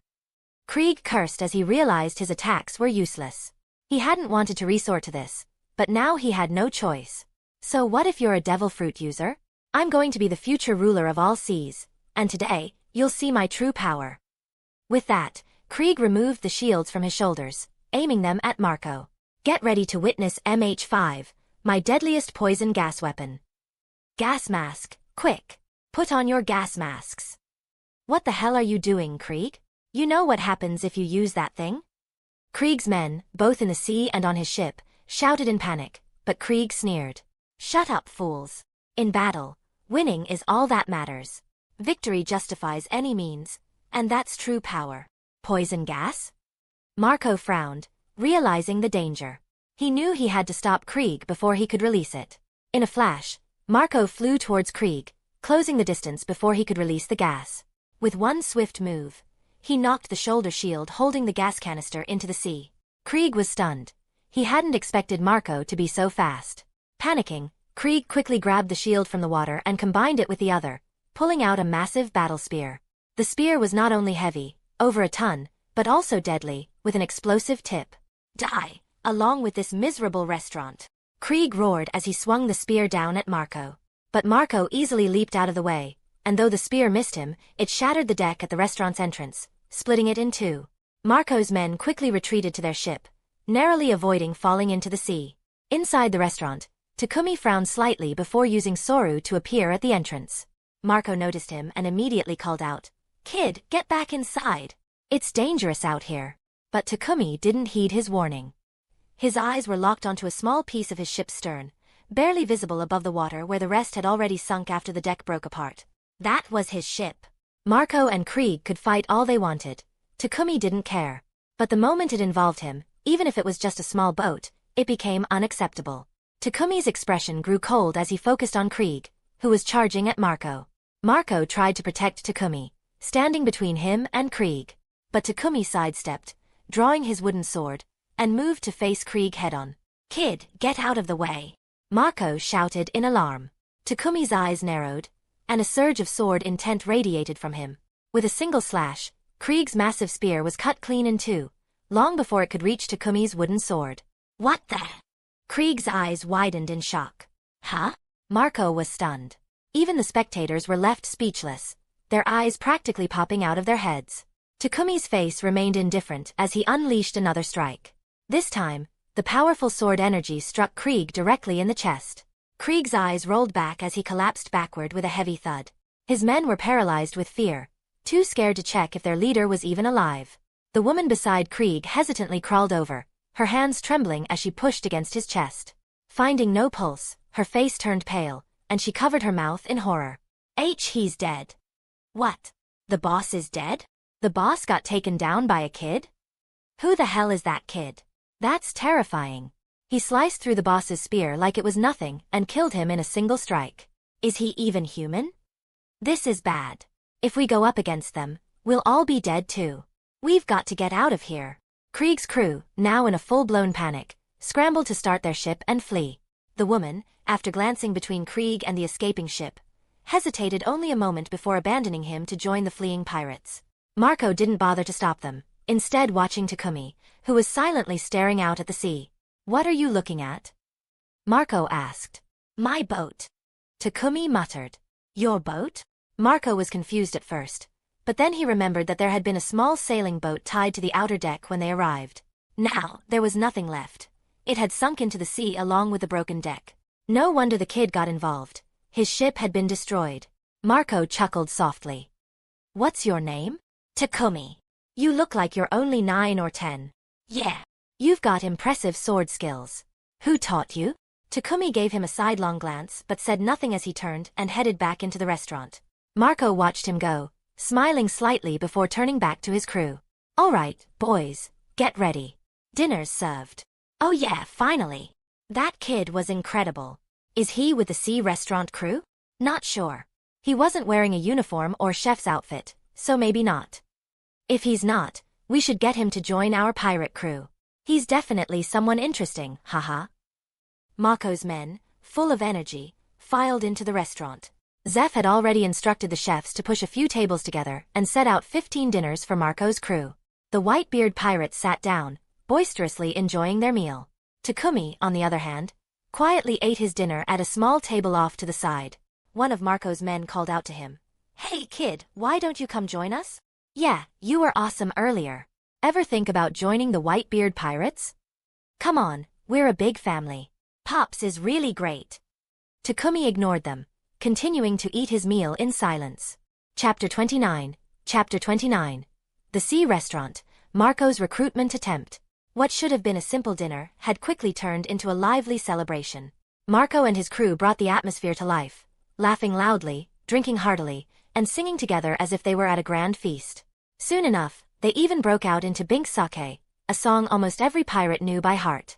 The cooks at Baratie, seeing they weren't too busy, decided to join in the fun. But Takumi, on the other hand, seemed completely out of place in this joyous scene. With a serious expression, he sat alone, quietly eating and drinking, his thoughts still consumed by the loss of his boat. He realized he would need to figure out a way to get a new ship if he wanted to continue his journey. At that moment, Marco walked over to Takumi's table, holding a cup of sake. "Takumi, how about a drink together?" he offered with a smile. Without even looking up, Takumi grabbed his bottle of sake. Unfazed, Marco lightly clinked his cup against Takumi's bottle, watching as Takumi took a large gulp straight from the bottle. After downing his own drink, Marco laughed heartily. "Haha, I didn't expect you to handle your liquor so well. When I was your age, I was still drinking juice." Takumi remained silent, uninterested in conversation. Unbothered, Marco took a seat across from him, studying him with an amused expression. "You're not from this restaurant, are you?" he asked. Takumi responded with a non-committal grunt, continuing to eat his meal. Zeph and Sanji came down from upstairs, noticing Marco and Takumi sitting together. Zeph narrowed his eyes slightly but didn't dwell on it. He instructed Sanji to bring a plate of meat over to Takumi's table. Baratie hasn't been this lively in ages, Sanji remarked with a grin as he placed the dish in front of Takumi. Takumi glanced at him but said nothing. Zeph approached as well, his gaze shifting to Marco. You must be Marco, the 1st Division commander of the Whitebeard Pirates, right? He asked. Marco turned to Zeph, smiling. That's right. I didn't expect to be recognized in the East Blue. Zeph chuckled, continuing. Shouldn't you be with Whitebeard on the main ship? What brings you to the East Blue with your crew? On a mission? Just a small task. We'll be heading back in a few days, Marco replied casually. And by the way, thanks for your help with the restaurant today. Heh, you should be thanking someone else, not me. Marco's eyes shifted back to Takumi. Following Marco's gaze, Zeph was momentarily surprised. Are you saying Takumi dealt with Krieg and his men? Marco smiled. He didn't even blink, took Krieg down with just 2 strikes. That kid's something else. 2 strikes? Zeph echoed in surprise. Krieg commanded a fleet of 15 pirate ships, which means he wasn't weak. And yet, just 2 strikes? It's true, Marco confirmed. Then, turning back to Takumi, he asked, do you have any plans on where to go next? Takumi didn't answer, so Zeph responded for him. He's a traveler. A traveler? Marco asked, intrigued. By yourself? Yeah.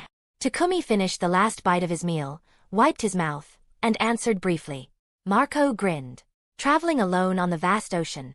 Doesn't that get lonely? Why not consider joining the Whitebeard Pirates? No, Takumi replied flatly as he stood up. He had no interest in staying in the lively atmosphere any longer. He planned to go upstairs and get some rest. Seeing this, Marco quickly called out. Your ship's gone now. Without a ship, you won't be able to go anywhere. Maybe you're wary of us because we're pirates, but the Whitebeard Pirates are different from other crews. Pops is the most generous man in the world. He treats us like his sons, his family. I'm sure if you met him, you'd come to like him. No, Takumi refused again. I'm just a traveler. I don't need a family or attachments. I appreciate the offer, but I'll be going now. With that, Takumi turned to leave. In his mind, the system's notification sounded. Ding. By rejecting Marco's invitation, your sign-in progress has increased by 10%. Current progress is 80%. Reward. Observation Haki level increased by 1. Current observation Haki level. LV3. Takumi paused for a moment. Even though others couldn't sense the enhancement in his observation Haki, he could clearly feel the difference. He could now detect the breaths of people within a few hundred meters, even sensing the movements of fish in the water. But he still couldn't quite hear their heartbeats. Seeing him suddenly stop, Zeph asked, What's the matter, kid? Snapping out of it, Takumi turned back to Zeph and asked, Is there a bounty on Krieg? Zeph didn't understand the question at first but then replied, He's only recently started making waves in the East Blue. The bounty isn't much, just a few million berries. Why? His body's still outside, Takumi said indifferently. The bounty's yours. I just want a small boat. Zeph was momentarily taken aback, then chuckled. You'd trade a few million berries for a small boat? You're quite generous. Money doesn't matter to me. With that, Takumi turned and headed upstairs. Sanji hesitated briefly before jogging after him. Marco watched them leave, a hint of regret in his voice. Guess I'm not as charming as I thought. Couldn't even sway a kid. Zeph laughed. Takumi's a strange one. It's not just you. He turned down both me and Garp's invitations without hesitation. Garp? Marco asked, surprised. You mean Vice Admiral Garp, the hero of the Marines? That's right, Zeph confirmed with a nod. Garp stuck around for 2 days, trying to convince Takumi to join the Marines, but the kid wouldn't budge. Garp only left this morning. Lucky for you, you came in the evening. If you'd run into Garp, you might have had a tough time. Marco fell silent, his eyes drifting toward the staircase where Takumi had disappeared. Without another word, he stood up and made his way outside. As Marco walked away, Zeph watched him, a small expectant smile playing on his lips. To reject offers from both the hero of the Marines and the strongest pirate crew without a second thought. I wonder what your future holds, Takumi. Marco returned to his ship alone, immediately calling the Whitebeard Pirates' main vessel, the Moby Dick. The call was answered quickly. Get the phone to Pops now. Marco's urgent tone startled the crew member on the other end, who rushed to hand the receiver to Whitebeard, Edward Newgate, who was enjoying a drink with his men. Whitebeard picked up the receiver. Marco, what's going on? Are you in trouble out there in the East Blue?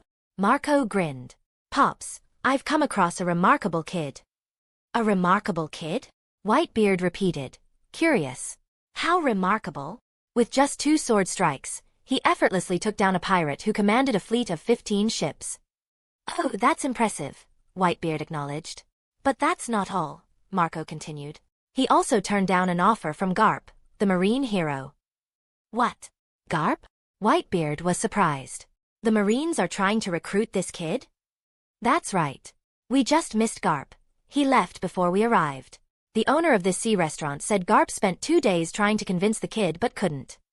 Garp isn't the type to waste his time on trivial matters, Whitebeard mused. What's the kid's name? How old is he? His name's Takumi, and he's about 10 years old, Marco replied. What? Only 10? Whitebeard exclaimed in shock. Chapter 30. Chapter 30. The Sea Restaurant, Unintentional Haki Overflow. At first, Marco's interest in Takumi was purely based on the boy's strength and calm demeanor. Whether Takumi accepted the invitation or not didn't matter much to him. But now, things were different. Takumi had caught the attention of the Marines, and not just any Marine. Vice Admiral Garp, the hero whose strength rivaled that of an admiral, had taken an interest in him. This was enough to prove that Takumi was far from ordinary. That's why Marco had called Whitebeard to report on the situation. Whitebeard had been utterly shocked by the news about Takumi. Immediately, he considered recruiting the boy himself. However, he also realized that if Garp had spent 2 days trying to sway Takumi and still failed, then this kid must have an iron will, nearly impossible to move. Marco, did you already extend the invitation? Whitebeard's voice came through the den mushy. Calm but curious. Marco sighed. Yeah, I did, but he turned me down. He said he's just a traveler and doesn't need a family or attachments. It's really frustrating. Ha ha ha. Whitebeard suddenly burst into laughter. A traveler, huh? What an interesting kid. I'm starting to want to meet him myself. Back in the Baratie, on the 2nd floor in the employee quarters, Takumi had just entered the room when Sanji came running over, excitement written all over his face. Takumi, was it really you who took down Krieg? Sanji's eyes were wide with amazement. Takumi casually nodded. Yeah. You're amazing. Everyone was so scared of Krieg. But you, who's about my age, weren't scared at all and even defeated him easily. Man, I'm so jealous. I wish I were as strong as you. How did you do it? Did you use your sword? But your sword's made of wood, so it shouldn't be able to kill anyone, right? Or did you kick him? Ah, I'm so excited. Tell me how it all went down. Takumi remained silent, feeling annoyed by Sanji's endless questions. Is this guy always such a chatterbox? He could have sworn that in the pirate crew, Sanji wasn't this talkative, unless he was talking to a pretty woman. What the hell is going on here? This is driving me nuts. Just as Takumi was growing increasingly irritated, the system's notification echoed in his mind. Ding. Gained the acknowledgement of Whitebeard, Edward Newgate. Sign in progress increased by 10%. Current progress is 90%. Reward, Conqueror's Haki level increased by 1. Current Conqueror's Haki level, LV4. Before Takumi could even process why he had suddenly received Whitebeard's acknowledgement without even meeting him, a powerful force radiated out from him. Although it lasted only a brief moment, it was enough to knock Sanji unconscious instantly. Conqueror's Haki was different from Armament Haki and Observation Haki. When its level increases, those around can usually sense it, especially if they're strong. Back in Shimatsuki village, both Dragon and Kushiru had sensed his growing power. But this time, when his Conqueror's Haki leveled up, the effect was much more intense, spreading out like a shockwave, even surpassing the distance his swordsmanship upgrade had previously reached. Downstairs in the restaurant, the lively atmosphere came to an abrupt halt. Marco's crew and the Baratie cooks all collapsed where they stood, unconscious.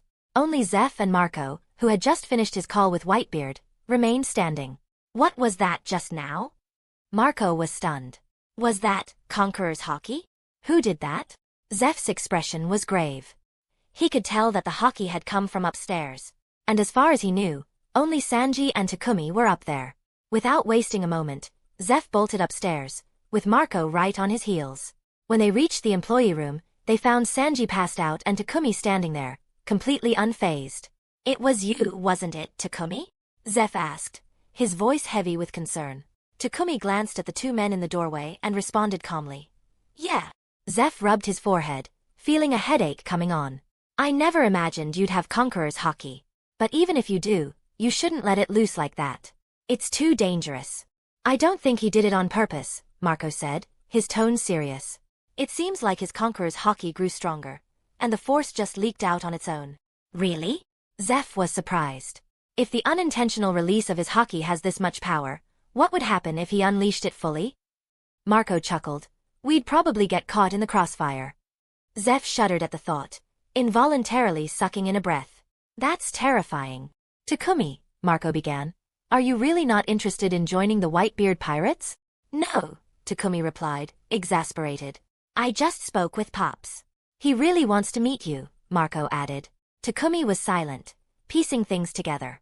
So that's why I suddenly received a progress update from Whitebeard. Seeing Takumi's silence, Marco continued with a grin. You're planning to head to the Grand Line, right? Takumi nodded. Yeah. All right then.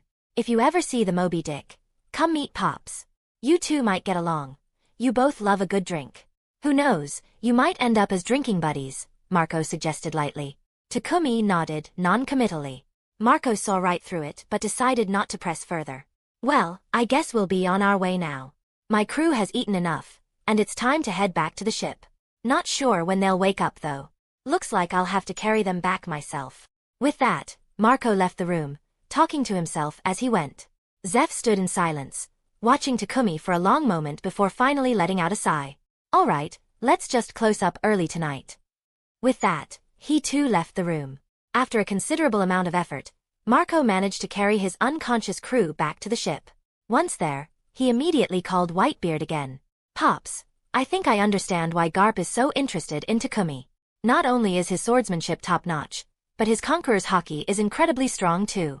Who knows, he might even have mastery over armament and observation Haki.